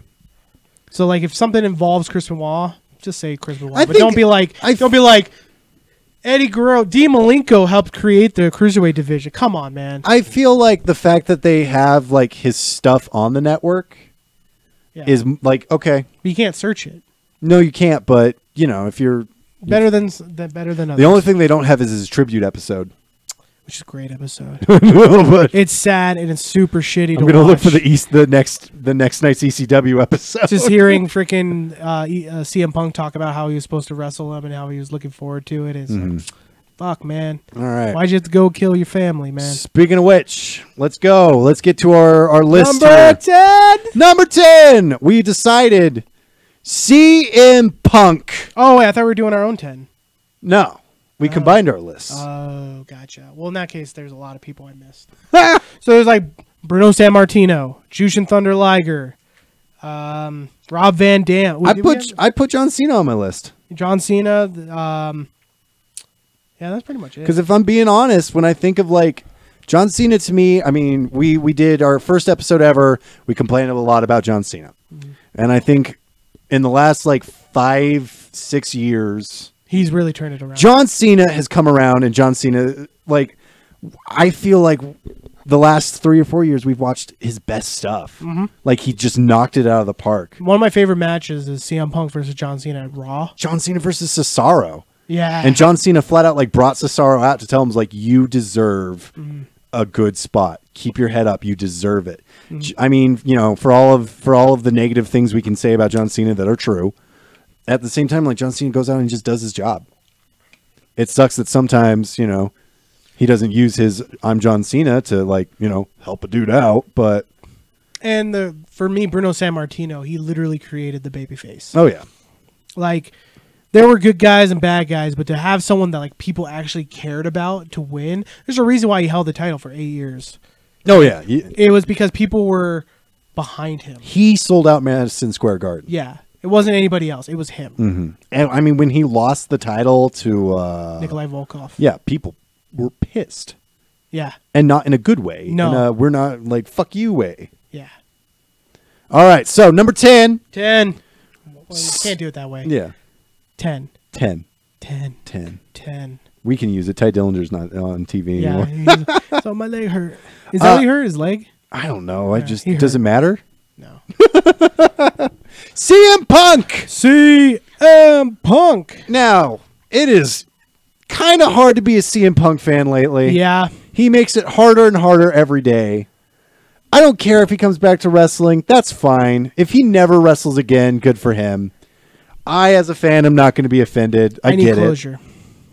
I just want closure. That's all I want. And I know that sounds dumb. Closure's not a real thing. But I just want him to wrestle one match and it be his last match. Because to me, he ended on a wet fart. Yeah. A Royal Rumble, getting tossed eliminated out by Kane. Yeah. Like, that's such a wet fart. I'm sure he thinks the same thing. If he would come back, get over this dumb lawsuit with Colt Cabana, have one final match against Colt Cabana where he started, it'd be perfect. Perfect ending. I think it's safe to say that neither of us would be watching WWE right now if it hadn't been for the precedent CM Punk set. I was at the point where I was about to quit. You weren't watching it. I was watching it. I had to message you. I had to message you the night he cut his infamous pipe bomb promo. Yeah. Going, did you see CM Punk's promo? No. Oh my God, you have to see CM Punk's promo. He comes out and he just cuts this amazing, obviously worked, but at the same time, there are just moments during the promo where I'm like, is this fake? Well, I always said, like I told you, like years before that, I was like, CM Punk, man, he's the best. During the Straight Edge Society. Oh, yeah. Straight Edge Society, I thought was the most brilliant thing WWE was doing at the time. It turned me against Jeff Hardy. Yeah. Yeah, 100%. I like Jeff Hardy. And then I like Jeff Hardy like everybody else. Yeah, and then CM Punk came along. I was like, this guy's cool. Dude, he literally like this, making people shave their heads. He got Festus off drugs, and now he's Luke Gallows. And then Joey Mercury showed up for a bit. Serena was cool. It was just a nice, like, it was an actual villain. They broke him up for such stupid fucking reasons, too. Wasn't it that, like, Luke Gallows was like, I like her, and he's just like... No, they caught Serena, like, Serena was not... Oh, yeah, she had a beer, right? She wasn't living the gimmick. I think it might have been a little bit more severe than that. Like, I think she actually had, like, some problems. In kayfabe? Yeah. Or for reals? Like, for the reels. I think okay, actually, okay. like, I didn't know that. Because she talked about it during the Mae Young Classic. Like, she got let go because of, like, personal issues. Which is ironic. But yeah, so CM Punk, I loved him. I knew about him from Ring of Honor. I'd see him in like the cuts and stuff. We went back and watched. He's what got me into Ring of Honor. Yeah. Him and Daniel Bryan. We bought like the $30 fucking DVDs from FYE. From that were Ring of Honor, had great matches from Lance Storm versus Daniel Bryan, and then had CM Punk versus Raven and Samoa Joe. Yeah, that's the one I'm talking about. Oh, his match against Raven was awesome. Yeah. When he's like mocking Raven, and then Raven just pulls him into the barricade with it. That was fucking sweet. Yeah. But then, like I said, you're leading into it. Like the pipe bomb is what pushed everybody over the edge. I can't even describing it. Doesn't do it justice. And what's great is that he, not the company, he capitalized on it. Oh, hard. Coming out every week and cutting it better and better and better promos. He just didn't give a fuck. Oh, yeah. No, like I loved the contract signing between him and Vince McMahon when out of nowhere he just says to John Laurinaitis, did you call Vladimir Kozlov when you fired him? Yeah. And he had just, like, Vladimir Kozlov the day before had been released. That was like... And he's like, did you call? And he just started listing off all these people that got fired. Yeah. It was amazing. And he had such good comebacks for everybody. Like Triple H tried to put him down, and CM Punk's like, yeah, how's your next box office bomb doing? He's like... You didn't get a movie. Yeah, I'd never want to star one of your crap WWE films. Yeah, and he was like, it was straight to DVD like yours or something like that, right? I loved his shit with Kevin Nash was funny. Yeah. And it's hard to out-quip Kevin Nash. Yeah, OMG, Kevin Nash. LOL, I thought he was dead. WTF. WTF. And all Kevin Nash can do is make some vague Impact Wrestling dig at him. Like, you look like you work at some, like Denny's based in Nashville or something. Yeah. Like, okay, Kevin Nash. Yeah, CM Punk's the best. We've talked about his it. storytelling was so good.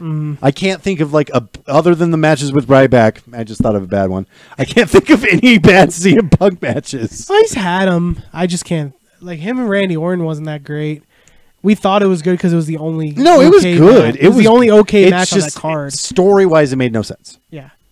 He should have won that match. Story-wise, it made no sense, but it's Randy Orton. Yeah. As much as lol John Cena wins, lol Randy Orton wins. One of my favorite matches is him versus Daniel Bryan at, I believe, Over the Limit. Fuck yeah. That's a great match. I love his match. His stuff with the Shield was good. Yeah. I love how he's like basically like, this is what we're going to do. The Shield. He literally created the Shield. Except for it was Cassius Ohno instead of Roman Reigns. And then the WWE people were like, we're going to bring in The Rock's cousin. He's The Rock's cousin. He's The Rock's cousin. He looks good. He looks like Fabio, but is Cassius Ohno The Rock's cousin? Honestly, though, probably best thing for Cassius Ohno. Like, he's fine. Yeah. He went and had the best moment of his career. Because he'd have 2016. He'd have to keep up with the weight stuff and everything like that. And that was around the time he got released. Dude, I'm telling you, 2016 Chris Hero is the best. He was like my favorite wrestler at the time. I mean, if you like CM Punk versus John Cena, to me, I'm like, that's the only match you need. Yeah. And a lot of that was Punk. Yeah. It's incredible. It's that moment. It's not the moment where he comes out. It's the moment where he's sitting in the ring and John Cena's just getting booed. And it's like, there's just this, CM Punk's like this secret boss that you have to fight, who's just leveled up to extremes that you can't even possibly imagine. And you're on his fucking turf. Right. It was incredible. Crazy. All right, let's move on. Number 9 is another ROH alumni and the first Impact Wrestling superstar where I was like, I fucking love this. I fought for this one. Samoa Joe. Samoa Joe. Oh my God. When I first saw him, it was like, where have you been? Where have you been keeping yourself from me this whole time? Oh yeah, dude. Joe was like, okay, so when I was a young little fat kid, I didn't have a lot of role models. Samoa Joe was one of my fucking role models, so dude. fucking good. He was a guy who would come in with the confidence of like big dick energy, like straight up, like he came in like swagger. And he's not a built dude. He's tubby. Yeah, he's a tubby boy. Yeah. And then going back and finding out that he was basically like he ran the New Japan Dojo out of LA. He went on an undefeated streak in TNA as well as in Ring of Honor. He held that championship for 2 years. Yeah. He was the ROH champion. He was undefeated in TNA for like a year and a half. For 2 years until Kurt Angle came along. Yeah, and if anybody's going to do it, it's Kurt Angle. And I'm cool with that. He was the biggest guy in the X division. And they built that Kurt Angle Samoa Joe match as a fight. Yeah. It was like an actual fight. He headbutted him for reals. Yeah. And he got all bloody. Oh, they had a shoot fight. They had a shoot fight. Oh, yeah. It was dope. And then, they both probably loved it. So that right there makes him in my top 10. Samoa Joe is the most legit wrestler. Like, to me, like the most legit on this list. Yes. He looks like just a fucking ass kicker. Just like if there was ever a wrestler who I'm like, if he was in a room and there were 10 guys wanting to fuck him up, he could beat up all 10 of them. And it's easy to mention, like he's doing fantastic mic work in WWE. And then a bad man named Samoa Joe came along. Yeah, he's so great. I got that Samoa Joe voice. Get better security. Don't worry, I'll be your daddy. Yeah, he's so good. Great. So like that adds on top of like what I already thought of him. His just his TNA stuff and his Ring of Honor stuff, I'd be like, yeah, he's top 10, easy. Easy. His mic work is the best. He's so good on the mic. He's so good in the ring. He has that it factor. It's ridiculous. It took so long for WWE to sign him. The reason why is because of his weight. Because like he had the tryout and he helped train John Cena. Like that's something that people don't understand. I want that match. Like John Cena it's happening. It's gotta happen. John Cena cannot retire until we get that match. Yeah, and that's like he He may not look like the prototypical WWE guy, but that's what makes him And he interesting. is. He is, though. That's the crazy thing. Yeah. Is he has all of the things. He just doesn't have the body. Mm-hmm. But honestly, every wrestler who's ever had the body sucks. Yeah. Except for like one person on our list. Yeah. I was going to spoil it, but Don't no. spoil it. Yeah. No, and I mean, you can go to his ROH days. His shit with CM Punk was incredible. His shit with Homicide. Oh, fantastic. His Them and then they teamed up in Cage of Death.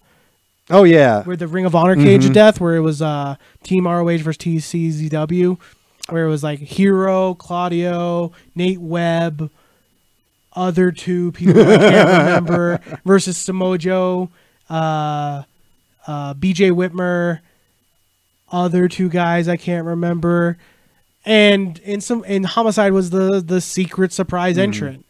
The first ROH match I ever really like watched him do was his match against Kenta Kobashi. Oh man! Oh my God! Yeah. First off, Kenta Kobashi, holy shit, that dude is amazing. But Samoa Joe, the slaps, chops, oh my God. Yeah. Fucking loud, thunderous chops. Like, his strikes are the best. Mm-hmm.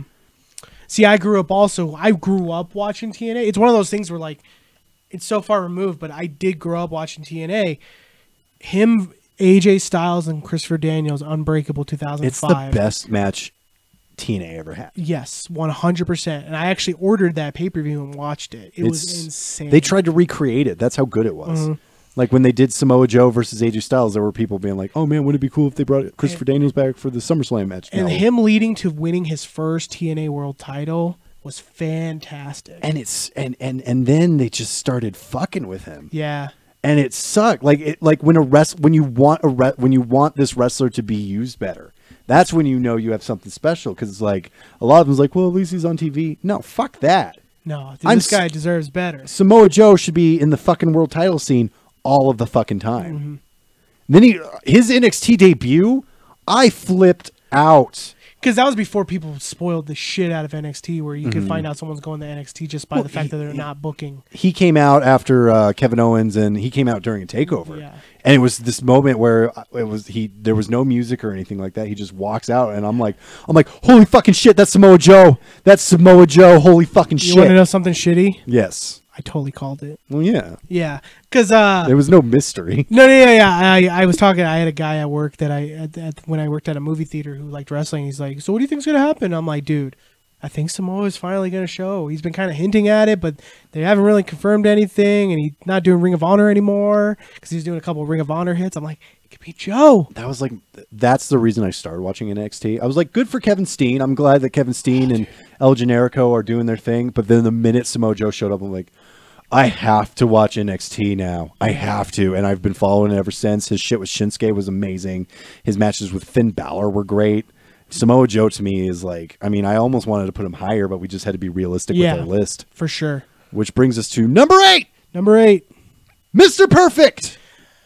All right, here we fucking go, ladies and gentlemen. Alrighty. This Mr. Perfect is the reason why I fucking hate Bret Hart. Tranquilo. No, I'm telling you, because Mr. Perfect is Bret Hart, but with charisma. And everything that Bret Hart can do, Mr. Perfect can do 10 times. Mr. Perfect was great. He was so good. He was super underutilized. This guy had charisma. He had the talent. He had the look. He had everything they were looking for. And this guy was put in the mid-card because they had to push fucking Viscera and Yokozuna and shit like that. This guy, he owned everything he did. They put him on commentary when he got injured, and he owned it. He was a great manager. He kept up with Bobby the Brain fucking Heenan. He kept up with everybody. He kept up with Vince McMahon himself. He was quick. He was quick. He called the mind game. He called the mix. He lived up to the name Mr. Perfect, Kurt Hennig. Because even when he went to WCW and he was even more utilized like shit. Oh, they fucked him. But still, he put on matches that were classics. I think one of the biggest mistakes WCW made was having him turn on the Four Horsemen. 100%. They should have ran with it. He could have easily been fit that role. Because then he just does that rap as crap fucking yeah, that shit. was dumb. But his matches, that's what I'm talking about. And they gave him the rap as crap stuff. Well, guess what? He killed it. For how dumb it was all right. I'm not saying I'm like gonna you have to disagree literally with you on that one. like But no, like I'm saying like everything about it. Because at that time, everybody was listening to hip hop and shit like that. And he comes out, nah, dude, rap is crap, country music all day. You're like, no, dude, what are you talking about? That's how you get heat. That's such fucking Atlanta, Georgia and bullshit. then he came back for the Royal Rumble, and he fought Edge. Mm-hmm. Like these are fantastic matches that like are lost in time because this man passed away way before his time. Yeah. And I'm telling you, like, if you put Mr. Perfect in the role of what Bret Hart was actually put in, I think WWF at the time would have succeeded. No, I disagree. I think he has everything Bret Hart has and more. Here's my reason for why I disagree. Shawn Michaels was there, and Shawn Michaels didn't do anything either. That's because Shawn Michaels is Shawn Michaels, man. Yeah, but what makes Mr. Perfect different than Shawn Michaels? It's Mr. fucking Perfect. He does everything perfect, and he throws his gum in the air and catches it with his mouth. Like, he spits it out and smacks it with his hand. I've tried it. It's really hard to do. They have that gif on Twitter of him throwing his towel and it just landing on a guy across from him. Him versus Bret Hart is one of my favorite matches of all time. And I know that same after I just shit on Bret Hart, but like in that match, Bret Hart's the heel. Went after one of my honorable mentions, man. Yeah. That hurts. And it's one of those things where Kenny Omega's not that great. There. I didn't mean that. I didn't mean that. But yeah, Mr. Perfect, like, so underutilized. No, this guy was a technician through and through. He won the AWA World Title like when he was 22. Mm-hmm. Like, he was pushed hard, and he had the talent to back it up. He had he had like, what's his name? What's his father's name? Larry the Axe Hennig.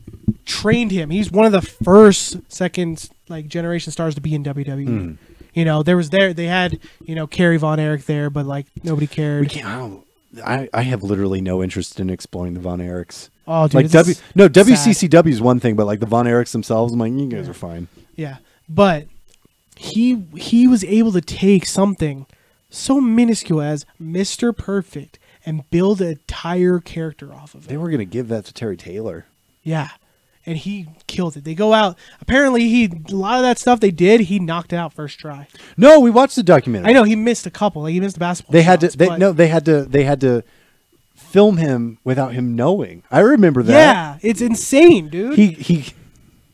But Mr. Perfect, dude. Like, if you guys have never seen Mr. Perfect wrestle, I'm telling you, it's like watching a religious. You got to check out Bret Hart versus Mr. Perfect at SummerSlam. It's incredible. You watch Mr. Perfect versus Owen Hart. Like, Mr. Perfect is what the Intercontinental title was about. Yeah. Like, wrestlers like Mr. Perfect. And he's someone I felt like with the ball could have carried WWF. But they gave it to Bret Hart, who, in my opinion, has no charisma. His charisma got amplified when he turned heel and became the Hart Foundation. But as a babyface, who the fuck cares? I cared. Okay, fair enough. But Mr. Perfect could have been the heel that people loved. He could have been like Rick Rude in that sense. Like, people love to hate Rick Rude. But then when he became babyface and then people watch his matches and they understand, this guy's good. No, I agree. I'm just like, well, buddy, like, Bret Hart, come on, man, what the hell? Yeah. I don't mean to shit on Bret Hart. Just like, what the hell, man? I honestly do believe that the spot that Bret Hart got. I think people's critiques of Bret Hart are legitimate. Like, that's fair. Yeah. But Bret Hart, to me, I'm like, he was so good in the ring. It's, to me, like, he's great in the ring, just as good as Mr. Perfect. But I feel like Mr. Perfect had something. He had the it factor that I don't think Bret Hart ever had.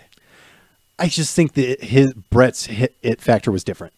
I think Bret Hart was given that position out of necessity rather than by choice. I just disagree. Number seven. Who is my personal favorite wrestler of all time, and to me one of the most criminally underrated. As much as they love him, Mick Foley, to me, is responsible for so much of what helped WWF in the Attitude Era. He put over The Rock like nobody else could. He put over Stone Cold Steve Austin like nobody else could.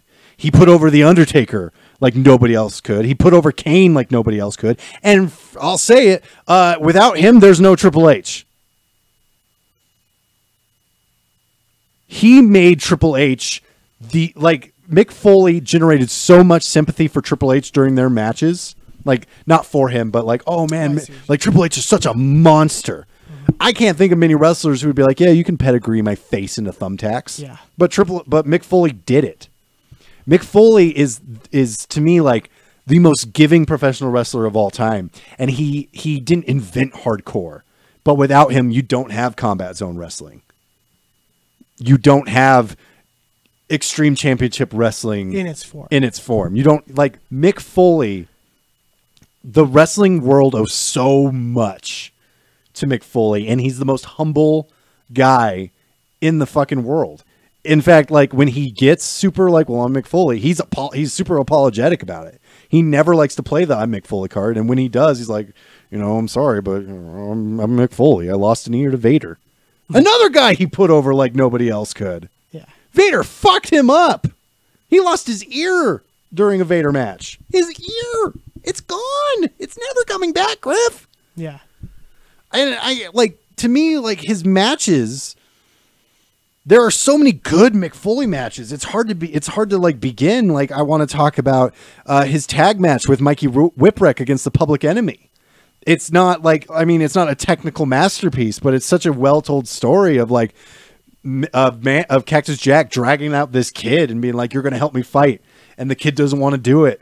And Cactus Jack is fighting. He's getting fucked up. And then finally Mikey Whipwreck learns a move. Yeah. Joey Styles even says, Mikey Whipwreck just threw his first punch. Yeah. Mick Foley's great, man. Like, I'm letting you talk because this is super important to you. He did more for Sting than anybody during, like, other than like Ric Flair. I think Cactus Jack Cactus Jack did more for Sting than any other wrestler ever did.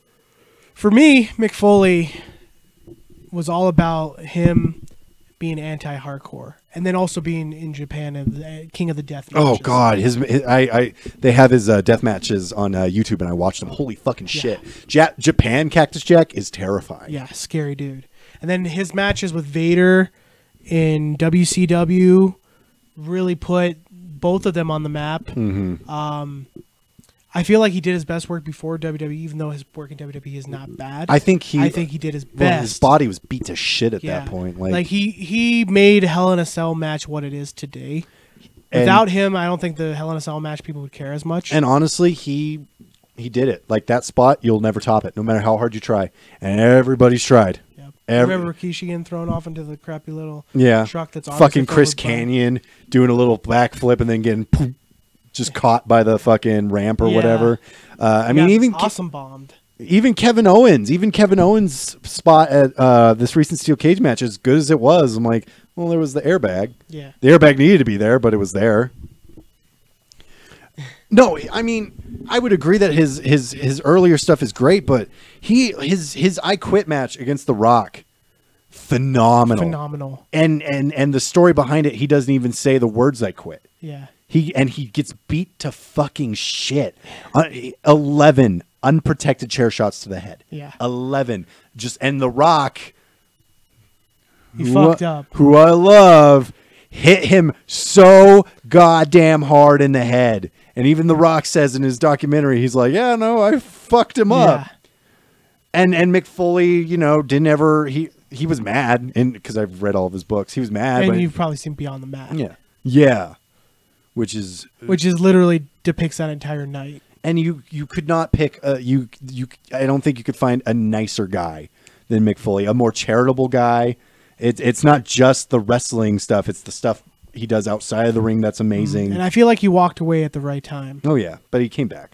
No, I mean like even after all that, I think he walked away at the right time because keep going, becoming like the Ric Flair, going there for so long, the way he goes caused some serious damage. Some of his return matches, his match against Randy Orton was really good. Fantastic. His match against Edge was really good. Yep. His tag team match with Edge against Tommy Dreamer and Terry Funk was awesome. Fantastic. His match with Ric Flair was all right. Terry Funk is probably one of the best sellers. Terry Funk's so great. Oh, my eye. Mick, you bastard! Oh, God, it's a flame in my eye. I mean, obviously, with Mick Foley, you have to check out his Hell in a Cell match with Undertaker. Right. Of course. You have to. If you like wrestling and you're searching for a wrestling podcast, you've probably seen The Undertaker. If you've never seen that match, you have to. Right. It's so good. For me, I would challenge people, if you have the stomach for it, watch watch Mick Foley versus Terry Funk in the finals of the King of the Death match. Oh, in fuck Japan. yeah, fuck yeah, fuck yeah. It's honestly really good storytelling as well as violent.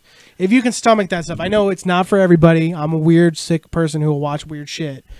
But this is a great storytelling match with barbed wire ropes. Check out Rock versus Undertaker, the I Quit match at Royal Rumble. It's so good. Like I said, Mick Foley versus Vader in WCW. Oh, yeah. I don't remember the exact pay-per-view, but it was there, and it was fantastic. I think it was just a Saturday night. It might have been. Yeah. I think it's the one where he breaks his nose, right? Yeah. Yeah, we're talking about the same one. Yeah. Or obviously Mankind versus Shawn Michaels, Mind Games. Yeah, and also for fun, this one's not really to see how good of a wrestler he is, but to see how good of a storyteller he is. The match he does, the same show of ECW that he cuts the Kane Dewey promo, which Kane Dewey promo, holy shit, probably the best promo in wrestling. He was also so good on the microphone. Yeah. But he literally tries to wrestle a normal wrestling match. Yeah. It is the funniest. It was against Sabu or something, right? No, it was against a jobber, No, some guy, and he just basically put him in a headlock for like 20 minutes, and eventually got a pin with like a clothesline or something. It was so damn funny, but like it got so much heat from the crowd because they were just like, "We want violence." Oh, ECW era Cactus Jack, like anti-hardcore yeah, Cactus dude. Jack, to me is like my favorite bad guy of all time. Oh, it's great. Because the ECW fans were like legitimately pissed, and he was just like he was making them more and more pissed. Like I don't think you'll find a better heel than anti-hardcore ECW era Cactus Jack. Right. All right. That was number 7? I believe so. Number 6, Eddie Guerrero. Eddie, I would fight to put him higher, but whatever. Eddie Guerrero. Unfortunately, I literally started watching wrestling like 2 weeks before he died. Eddie Guerrero's the greatest. I'll talk for me. He was so good. No. I have become well versed in Eddie Guerrero, sir. I will have you know. I love Eddie Guerrero. Yeah, Eddie Guerrero is probably my second favorite wrestler of all time. He was so good. He is someone who literally encapsulated pro wrestling for me. He's someone who paid his dues. He went through every company in the world to pay his dues. He made everything great. He had charisma. He had the talent. He didn't have the height, but that didn't matter because that's Eddie Guerrero. He was given crap and made like the best soup you'll ever taste, dude. And he literally was one of the main reasons why people watch WCW, as we talked about earlier. Cruiserweight division was based off of Eddie Guerrero, Rey Mysterio, Dean Malenko, Chris Benoit, Ultimo Dragon, and Jushin Thunder Liger. Those 6. Psychosis was there. Juventud was there. Marco Corleone. Marco Corleone, and Alex Wright and things like that. Like those guys were there, but those 6 are what people came to watch. You would see technical wrestlers from people who were trained not just in lucha libre, not just in Japanese style, in the ECW environment. One of my favorite ECW matches is a match with Eddie Guerrero and Dean Malenko, where the crowd the farewell match. at the not the farewell match. At the very beginning of the match, the crowd is just not into this match, and then towards the end, suddenly the crowd understands. Oh, these guys are wrestling. Yeah. And that's what Eddie Guerrero was. He was a wrestler. With so much fucking charisma just in the ring. Yeah. And then when you let him cut promos, they were hilarious. They were engaging. He was a great storyteller, both inside and outside of the ring. He was someone who, as much as you love Eddie Guerrero, made you hate him. Oh, he was so good at that. Like, he was loved by everybody, but as soon as he wanted you to hate him, he can get you to do it. And he was a professional. That. He hated the Dominic storyline. Yeah. He thought it was dumb. Yeah. He didn't want to do it. Because if you know what Rey Mysterio actually looks like, him and his son. No, that's Rey Mysterio's son, Eddie. No, it's my son. I'm his puppy. I'm your puppy. You're like, fuck you, dude. He was so good. You're a piece of shit. I love you. I told you this the other day, but I loved the little promo he cut before his European Championship with match with Chris Jericho, where he's like, well, some of my family's from Spain, so Esposita, Juanita, Esperanza, this one's for you. Yeah. Or him with China. Oh God, Mamacita. I mean, you want some of that Latino? You see that twinkle in her eye, man? She like, it's cringy as shit. But when he's like trying to get his GED, yeah. But even like when he made Chavo relevant. Chavo, God. Like Chavo, like as much as Chavo's fine now, like he's actually grown into a fantastic wrestler. The Guerreros were a himself. great tag team. But as a tag team, he brought him up. He brought him in the WCW. He gave him personality. They were the Los something Guerreros. that Chavo lost. every time he wasn't with Eddie. Yeah, and then he was Paul White, was that his name? Yeah, I think it was Paul White. No, it was, Paul White's Big it Show. was Kerwin White. That's right. God. Kerwin White. God, WWE's awful. What if we make this Mexican guy a white guy? He's like, Vince, that's a bad idea. He's like an Anglophile. That's and a just wants bad to be idea, white. Vince. We're gonna do it. Yeah. Oh, Eddie died. Let's let him be chopped. And he had to cut. Oh God, it's so sad. He had to cut the sad promo after Eddie died with the blonde hair. Oh God, man, so sad. Oh God, hindsight, right? Yeah, but Eddie, man, he's a once in a lifetime wrestler. His moves were exciting. The Three Amigos suplex, the Brain Buster, the fucking frog. His match with Brock Lesnar was amazingly fantastic. His match with Kurt Angle was really good. Great. I mean, his frog splash is probably the best frog splash of all time. Take that, Rob Van Dam. Yeah, I wouldn't argue. Yeah. I literally cannot make an argument. He made it famous. Like, I know he borrowed it from his tag team partner who passed away. Mm-hmm. I'm sorry, Art I Bark. forget his Art Bark, and he literally made it his own. It feels like it's iconic. He to me is like one of the best baby faces of all time. And He was such a good heel. Yeah. But like as a like that to me is like I prefer babyface Eddie Guerrero. Yeah, 100%. Kind of the opposite of who our number one is. Yeah, exactly. Number 5, 5. Stone Cold Steve fucking Austin. I'll be full disclosure. I didn't have him on my list. That's fine, but let me tell you something. He is the Led Zeppelin of professional wrestling. If your favorite wrestler was Stone Cold, I'm like, find a different wrestler because of course Stone Cold Steve Austin would be your favorite wrestler. I mean, if we made a top 10 best, he is like top 3. He's top 3 for me. Stone Cold to me there is no wrestler who was for the time he was around. There was no one more exciting, more engaging, told a better story in the ring. Like, The Rock had charisma, and everyone's like, oh, he was more charisma. Stone Cold had the same amount of charisma as The Rock. It was just in a different package. He created the Attitude Era. He took the WWF on his fucking back. As much as, like, everyone's like, oh, it was a team environment. No. Stone Cold Steve Austin took WWF on his back, and he ran to defeat WCW in the fucking ratings. It was Stone Cold Steve Austin's show, and everybody else was supporting characters. And it probably sucked for those other wrestlers. Yeah, but it's not a bad thing. You still get an Oscar for best supporting actor. you just need to hear the glass break in his entrance start, and the crowd loses their fucking minds. Oh yeah, he doesn't even need to come out. That one time CM Punk cut that heel promo, and then crowd lost their shit. Yeah. They were like, "Oh my god!" Like there's the Rock pops, there's Daniel Bryan pops, but nothing beats a Stone Cold Steve Austin pop, except for a Legion of Doom pop. But that's a joke. Okay. Like it is actually true. Like there was like, you probably don't know this, but like in the NWA territories times, and the Legion of Doom was notorious for having the biggest pops. Oh yeah, of anybody. It was NWA. I mean, no, like this is like it doesn't make sense how loud these pops were. And so they're literally called Legion of Doom pops. Right. Like, that's the joke. He also invented a chant that kind of ruined wrestling. Yeah, I don't like that one. When he does it, it was fun. What? Let me tell you. You guys want me to tell you a story? What? What? It's a story of a boy named Michael. What? He went down to the market. What? He bought himself a case of beer. What? He went down to the bar. What? Drank himself another beer. What? He went home. What? Went to sleep. What? Woke up. What? Then went back to sleep again. What? I'm not going to tell you that story. And also, it's so good. I know it wasn't anything close to what he actually said. His promo, he like other than that's the bottom line because Stone Cold said so. He doesn't really have like catchphrases. Like what is kind of, but that's not really a catchphrase for him. That's the bottom. No, he's literally catchphrases. That's the bottom line. The Rock's catchphrases. Oh yeah, well, Stone Cold. I'm not arguing that. Stone Cold has like, give me a hell yeah, give me a hell yeah, and that's one tough's SOB, all hell yeah.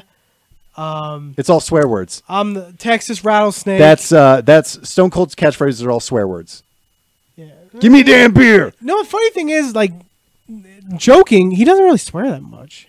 No, he flips off people all the time. Honestly, but he never really like the best camp WWE joke to me is a Stone Cold joke. Yeah, it's a dumb joke. It's a great joke. My joke's better. No, all right, you're wrong. Yeah. Let's in the comments below.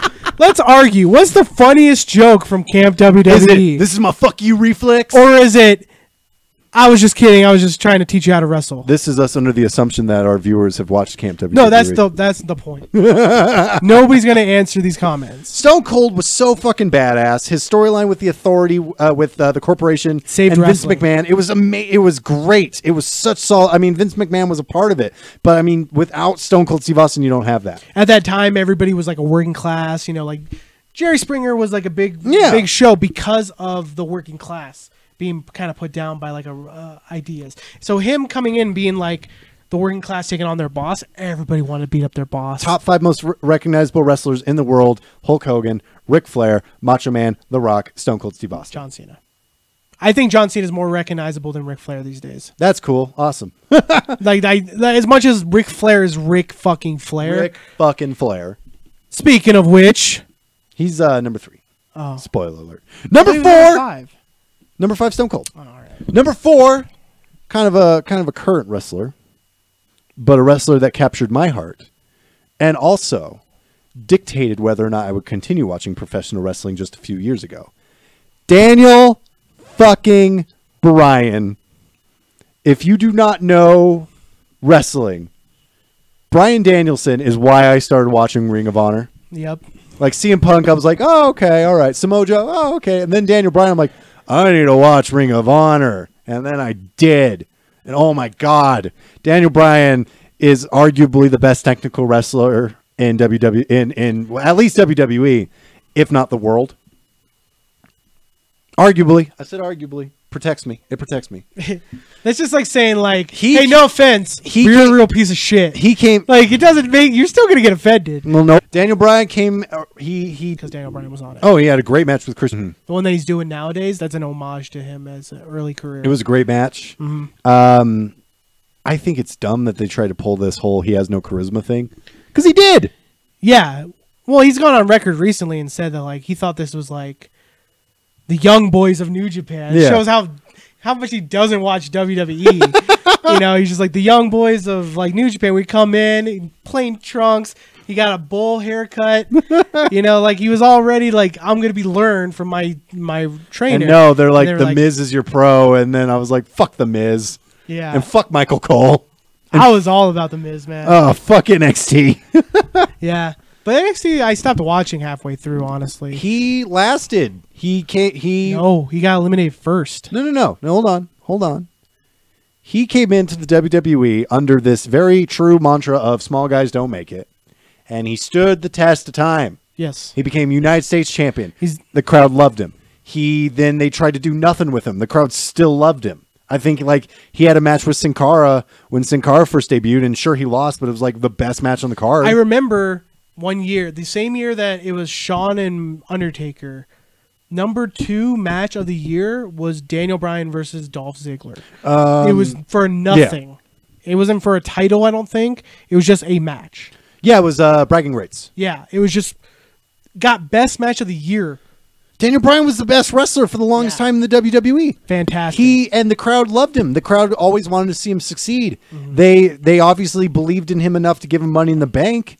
And then they stopped doing things with him, and the crowd still wanted to see him perform. Yep. The crowd got pissed when he lost in 18 seconds. Yeah. And that's what created the Yes movement. Yes. And then he started doing Team Hell No, and it just fantastic. got stronger. Yeah. And then WrestleMania 30, he's going up against 2 bona fide, surefire Hall of Famers, Batista and Randy Orton, after wrestling Triple fucking H and the opening match, which was a great match. On its own, yeah. And then that match was even better. And it also, I got to see Randy Orton get hurt, which was fun. Yeah, he landed on a monitor. For me, just, he dropped an F-bomb. Yeah. He dropped an F-bomb. He's funny. For someone who buries people for messing up, he's fucked up a couple people, dude. Remember when he like clocked Cody with a monitor? Yeah, and then you can see him like whispering, hard. I'm sorry. I'm so sorry. I love you, Cody. Cody, I'm sorry. I'm so sorry. And then he kissed him. And he kissed him, and then he licked the wound. Like, how did you get a hold of my and then he sucked out his soul. How'd you like fucking like Shao Kahn or not Shao Kahn? How'd you get Shang Tsung? How'd you get a hold of my legacy fan fiction? I'm gonna go Ted DiBiase. in your Aussie, deep in your Aussie. That's so gross. No, Daniel Bryan's so good. Speaking of Daniel Bryan, And then it sucked because he finally gets the titles, and then he gets injured. yeah, because they were dumb and they were like, "Hey, I got a good idea. Let's put him in an Extreme Rules match." Well, I mean, Against also, Kane. it's also like the moves he was doing and stuff. Oh yeah, that He was was doing a partially lot his of like, fault. yeah. And then he comes back and he keeps doing those moves. It frustrated me because I was like, damn, Brian, stop doing those fucking moves. And then he got injured again. And then he had to retire. They made him retire for storyline purposes. And then finally, 2 years after he retired, Comes back. he comes back and he hasn't missed a beat. Dude, his day he came back, that like when he was fighting Kevin Owens and Sami Zayn, I was like, holy shit. I If wasn't anything, he got expecting better. that. Yeah, that was insane. He was pent up. He was like, Oh, I've been wanting to drop kick for fucking years. I wish he would have said that. I wish he would have said something to the akin of, I've been waiting to drop kick somebody. Yeah. I think the crowd would have lost their fucking It minds. was insane. And the crowd still loves him. Crowd still loves Daniel Bryan. He has to stay on SmackDown forever. Otherwise, Roman Reigns Right. is fucked. So yeah, Daniel Bryan's cool. Daniel Bryan's so good. Number 3, Number 3, Chris Jericho. Jericho's the best. Like He's the GOAT. If you were to actually take everything aside, and you go by career, Chris Jericho is one of the best wrestlers of all time. Top 5 greatest of all time. Like, he has the career to back it up. He has the skill to. He wrestled He has everywhere. the skill of Guerrero, the charisma of The Rock. He has the ability to attach to the crowds as someone like a John Cena, He knows how to give a crowd exactly what they want even when they don't even know. and what they react to him exactly. He unfortunately stole this show from Kevin Owens, Yeah, which sucks for Kevin Yeah. Owens. whatever. I don't care. I'll get over it. But the list was great. yeah, the list was great. Honestly, I was missing a couple Raws at that time, and then my roommate was like, "Dude, the list." I was like, "What are you talking about?" He's like, "Dude, Check it out. look it up." And I looked it up. I was like, "Holy shit, this is And funny." he's so goofy. That's the other thing I love about Chris Jericho is he's such a serious wrestler, but as a character, he's goofy as shit. Yeah, and that's what makes him work. That's what wrestling is. His matches against Shawn Michaels were amazing. He made the Intercontinental title matter with Rey Mysterio during a time where it did not matter. Correct. Now we're just like, I don't want to see his record get broken by The Miz. But honestly, it's probably going to. I'm so over records and shit. I don't care anymore. Well, excuse you, jaded guy. Oh, I'm sorry. His matches in WCW were incredible. Yes. He had great matches against Rey Mysterio in WWE. He had He suplexed Taz, which has never been done before. never before in a really in bad, ECW. pretty bad match. Yeah, it was The shoot fight. But Jericho's the best, as I've said. His matches in New Japan when he was with Jado and Gato. What were they called? They were called the whatever. They were basically just telling everybody to go fuck themselves. It was great. His matches in it was matches in New Japan now. Yeah. Oh yeah, in New At Japan almost now. approaching fucking 50. Yeah. His match against Kenny Omega was great. His match against Naito was pretty good. Not great, but pretty good. I think it was great. Just him versus Omega was next level. Oh yeah. He came out like fucking like what's that called, like Clockwork Orange style. He dressed It was like all a clown, sweet. like a Yeah. spooky crow He's a clown. spooky crow. Hey boo, I'm a spooky crow. But at the same time, I'm like a mime, but not as cool. I was like, Jesus Christ, Chris Jericho, you're like in your. I loved it. You're I thought it was cool. 50s, and he's still killing it in the wrestling business. He's got the cruise coming up, the Rock and Wrestling cruise. Yeah. That I'm excited for. We're not going to be watch any of it because Oh. I don't think any of it's broadcasted. in spirit. Oh, okay. In spirit, I will Yeah. be there watching Alpha Club versus Bullet Club. Alpha Club versus Bullet Club. He has a hand in helping Impact Wrestling by recommending Don Callis. Yeah. I don't know if we're ever going to see him in Impact Wrestling. We will. Will we? Yeah. Wow. I'm thinking Slammiversary next year. That would be fucking nuts. Unless WWE comes in and they're just like, Jericho, Jericho, don't you dare. Don't you do it. We want you at WrestleMania. You're going to wrestle Kevin Owens for the United States title again. Right. Rematch. Ha ha ha. What other? I mean, like, I can't think of a bad Chris Jericho match. And I can't think of a thing Chris Jericho didn't do that didn't work. That's the real Like answer. Jericho was great. Yeah, it was great. I honestly, there's so much that it's hard for me to say. I mean, shit, they're feuding with fucking Triple H. Him against Goldberg was hilarious. Him versus fucking Dean Malenko with the 1,004 holds, hilarious and well told. Yeah, he had the greatest debut in WWE history, bar none. Bar none. He's able to redefine himself every couple years. Oh, he reinvents himself. He probably has the best vignettes. Unfortunately, it didn't go anywhere, but that biblical one he did was pretty fucking exciting. Oh yeah, the end of the world. Yeah, too bad it didn't go anywhere. Well, he fought CM Punk. And Oh, he was the best yeah. in the world, and they call it the end of the world. It makes sense. Oh, his match. I always thought it made sense. I didn't think it didn't go anywhere. It was so built up, and then it was such a fart. It felt like such a fart after such great vignettes. Yeah, no, Chris Jericho's amazing. He's the best. And I think we got a few more years of like really good stuff from him. Yeah. And then he's going to go into the Hall of Fame. Hell yeah. Number 2 The best wrestler of all time. in history, but not number 1. We have a reason for number 1. Yeah, I don't. Ric Flair. This is my personal favorite wrestler of all I time. feel like you cannot love wrestling and at the very least not appreciate Ric Flair is proof that it doesn't matter what the fuck you do. If you're Ric Flair, you'll get away with it. Ric Flair. He literally doesn't see his kids, cheats on his wife, drinks alcohol and drives. He's the most Ric Flair.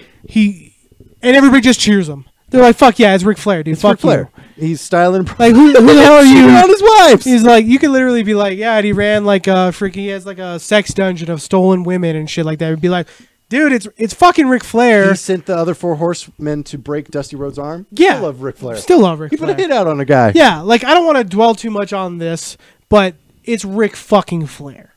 16-time world champion that WWE recognizes. It's more like 25 to 30. He was on top for almost 3 decades. Yes. This man carried WCW, he carried NWA, he literally came to territories to build up people so that their territories can make more One of the money. best matches in WWE history is Ric Flair's last match. Yeah. Also, one of the best wrestling matches ever.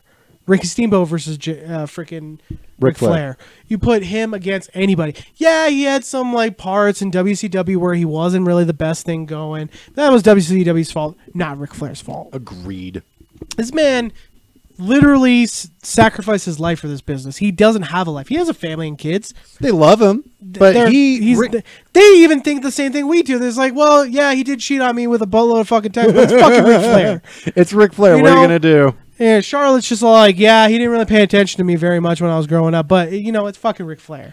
And I think you could see that side of Ric Flair too. The 30 for 30 really did it justice, and I feel like if you want to know more about Ric Flair, like you just stumble across some random people talking about podcasts you've never heard of Ric Flair, go watch the 30 for 30. I think that's a perfect depiction of Ric Flair. I think also it's just as a professional wrestling fan, I love it when wrestlers are passionate about wrestling. Yeah. And Ric Flair is probably the most passionate about wrestling because in a lot of ways I think he created it. Yeah.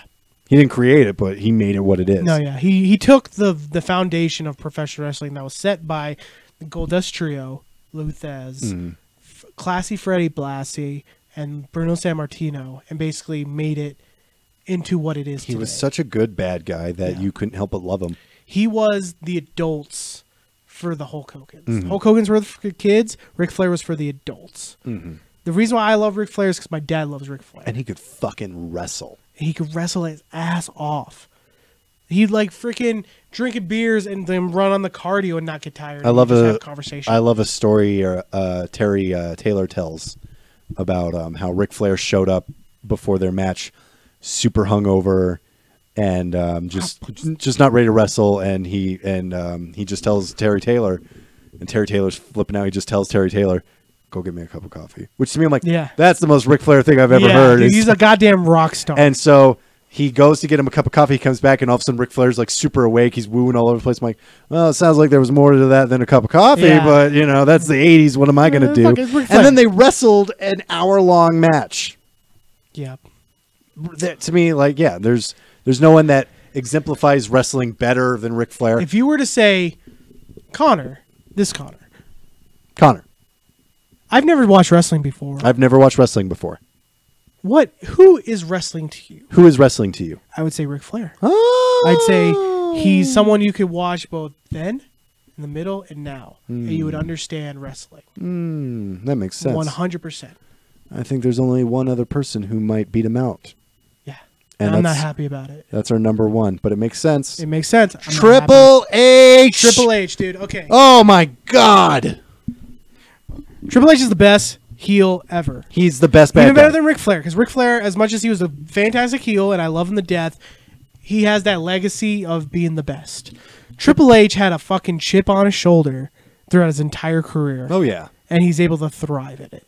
He thrives in the face of danger. Triple H is so good at the wrestling, the promo, and the politicking. Yeah. That's the scary part. Yeah, that's the scary part. Man, fuck the boss's daughter and got away with it. I don't even think that. Like, to me, as much as people like to make it seem like that was probably part of it, I'm like, nah. No, from what it all counts is that they did a storyline and then it just happened to work I out. think Triple H is the smartest professional wrestler in the history of professional wrestling. I can't disagree. I think he has such a good, and it shows in NXT, he has such a good eye for the business and what needs to happen in the business of professional And he's wrestling. such a great historian. Oh, yeah. Anytime he does anything, he always thinks about the history of why he does It's it. like, imagine if he was in charge of WCW. Yeah. I don't think it would have had half the problems it had. Yeah. But you got Dusty Rhodes, baby. Doth the road, doth the finish, baby. Yeah. But Nobody wins. no, you put I don't know if that at that time you put Triple H now in that position. Oh, yeah. Then yeah. But that's just like saying if you put Triple H in charge of WWE. And it's crazy because, like, I'll say it, he was a cool bad guy. But he was a bad guy. No, he wasn't a cool bad No. guy, man. He was cool, but he was a bad biggest guy. piece of shit. I hated him, but I loved him. But I hated him at the same time. Yeah.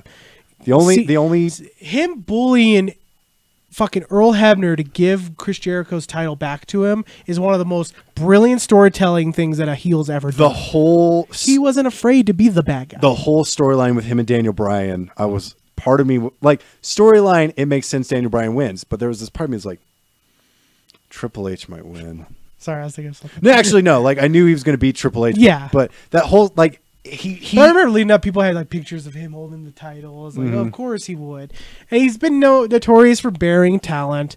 I understand that. Oh, yeah. Separating the when he artist kicked from Wade the Barrett art. in the nuts for no reason. Yeah. Oh, that sucked. But like even like putting down Booker T and things like that and understand. That's the only one. I understand, but like it's hard to take away what he's done. Oh, because you it's so weird to think about because as you might have noticed, Stone Cold and Rock Stone Cold is on our list. The Rock's not on our list.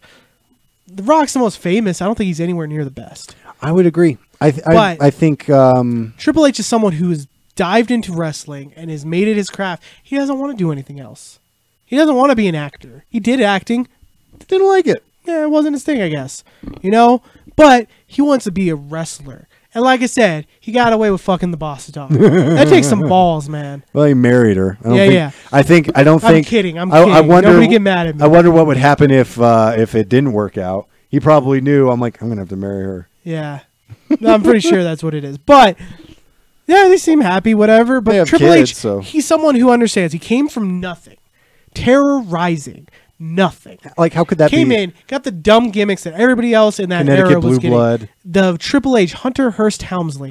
He was a pompous motherfucker. Yes. You know, he liked to shit on the poor people. And then him and fucking Shawn Michaels just started pushing the envelope. They started testing things and it worked out. And he understood that like you got to look forward instead of backwards. I think other than the Booker T stuff, every one of Triple H's ideas were right. Right. Like, I'm not going to drop the belt to Scott Steiner. That's a terrible idea. I'll drop the belt to Goldberg, but then Goldberg fucks off. Yeah. Booker T didn't. That to me is like Rob Van Dam and Booker T are like the only ones where I'm like, yeah, you Triple H'd them and you shouldn't have done that. Yeah. And he got the rap for burying people, which apparently he did. Politicking is a part of the business, especially at that era. No, I feel like It's one of those things you're like, there's not a lot of good people in if those wrestlers were good enough, they would rise above it. Yeah. John Cena rised above it. CM Punk rise above hate. And yes. it's like, rise CM above Punk burials. rised above. Daniel Bryan rised above. Good talent comes out. And at the same time, like I think I think a lot of the stuff is backstage rumors. Yeah. Because look at how what Triple H does with NXT. He wanted to sign Samoa Joe. Yeah. He wanted to sign Kevin Owens. Right. He wanted to sign all of these guys that nobody would consider typical WWE guys. His main storyline, and NXT is his. It's his baby. His main storyline features 2 guys that weren't even on contract with WWE when they first started in NXT. Oh yeah, 100% agree. I don't think there's anybody who loves the wrestling business more than Triple H. He brought back the tag division from death. He brought back women's division from death. He made it. Yeah. He brought back storytelling to WWE because the storytelling was gone. He told Paige and Emma to just go out there and 20 minutes, go out there and do what you do. Yeah. And it's a great match. And that's all great and all, but I'm talking about as a performer too. He literally knew what buttons to push at what time. Yeah, he did fuck a dead person's brains out. Katie Vick. But hold on. This is wrestling. Whoa, buddy.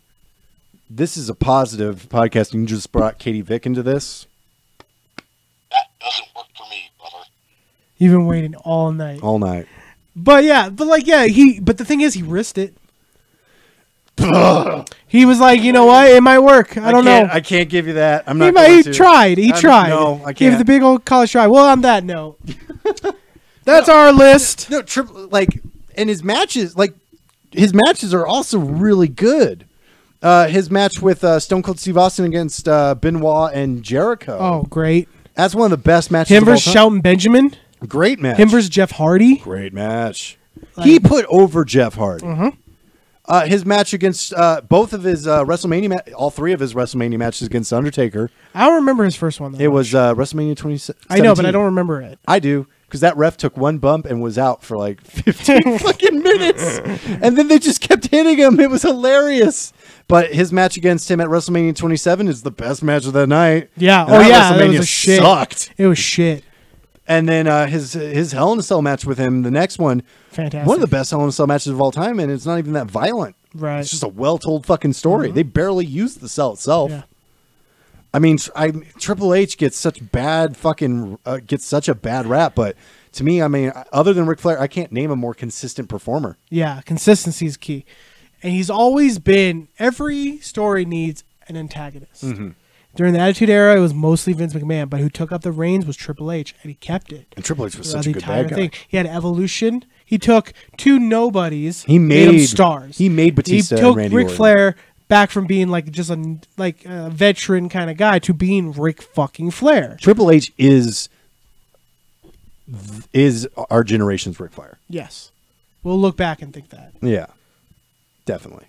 Cool. I'm so glad and tired, but glad. Yeah. As you can tell. All right. Well, we took over YouTube. I think that was successful. We're taking over. Now we get to enjoy 84 weeks of dominance. Yeah. Until I get fired and Vince Russo comes in and writes all of that shit. Yeah. Listen, bro. But yeah. Can our next podcast just be about how much? No, dude. I wanted this to be a little fun. Fine. I don't give a fuck about Vince Russo. I'll just say it. Fuck Vince Russo. All right. That made me feel good. Cool. All right, guys. Thanks for tuning in. Thanks for watching Sit Down and Pile Drive. For Sit Down and Pile Drive, let's get that outro going. Is it up? All right, guys. Make sure you check out all the stuff we have on Twitch and YouTube. We are competing now against the other YouTube exclusive Screen Source. We're gonna kick their ass. No, they're film and television podcast. They got nothing. They got nothing on us. YouTube is owned by Niche, and we're the niche. We are the nichest of the niche. Yeah. They got a lot of stuff on Twitch as well. They have tomorrow is going to be Tales from the Undertaker, their tabletop RPG with Ask a Pathfinder. Make sure you check that out. Wednesday night is Comedy Night with Improv Bagel. Ha! You will laugh and guffaw. And then Friday, they have Ludum Tempest, their board game. It's a lot of fun. Make sure you check us out at twitch.tv/Color Circuit Live. We got our Facebook. We got an Instagram. We got a Twitter. We also have a Patreon. And if you go to Patreon, it's going to have a bevy of reward tiers for you. A lot of great prizes and stuff you can get. You can buy my soul. You can buy Griff's soul for $1. If you join the Patreon tier, you get a soul. A piece of the soul. I can't really give my soul more than one. So. Yeah. But a piece of my soul for $1, not a bad deal. Not a bad deal. Not a bad deal. I have sold less for $1. True. Make sure you check us out, guys. You can follow me on Twitter at ConnorIsAJerk1. You can follow me on Twitter as Griff Grizzly. That's also my Instagram, except it's just Connor is a jerk. On Instagram is flipped. It's Grizzly Griff. Man. Well, I wanted Grizzly Griff on Twitter, but then some dickhead took it. So dude, I couldn't even be Connor is a jerk. I have to be Connor is a jerk 1. I'm like, what? Some other Connor's a jerk? I'm telling you, dude, I need to be Connor is depressed. So you can be the jerk and I'm depressed. It used to be Connor's pretty cool, but I was like, why am I lying? Why am I lying to people? You gotta talk yourself up, I guess. All right, guys. You guys have a good rest of your nights. I'm Connor. I'm Connor. Connor's out.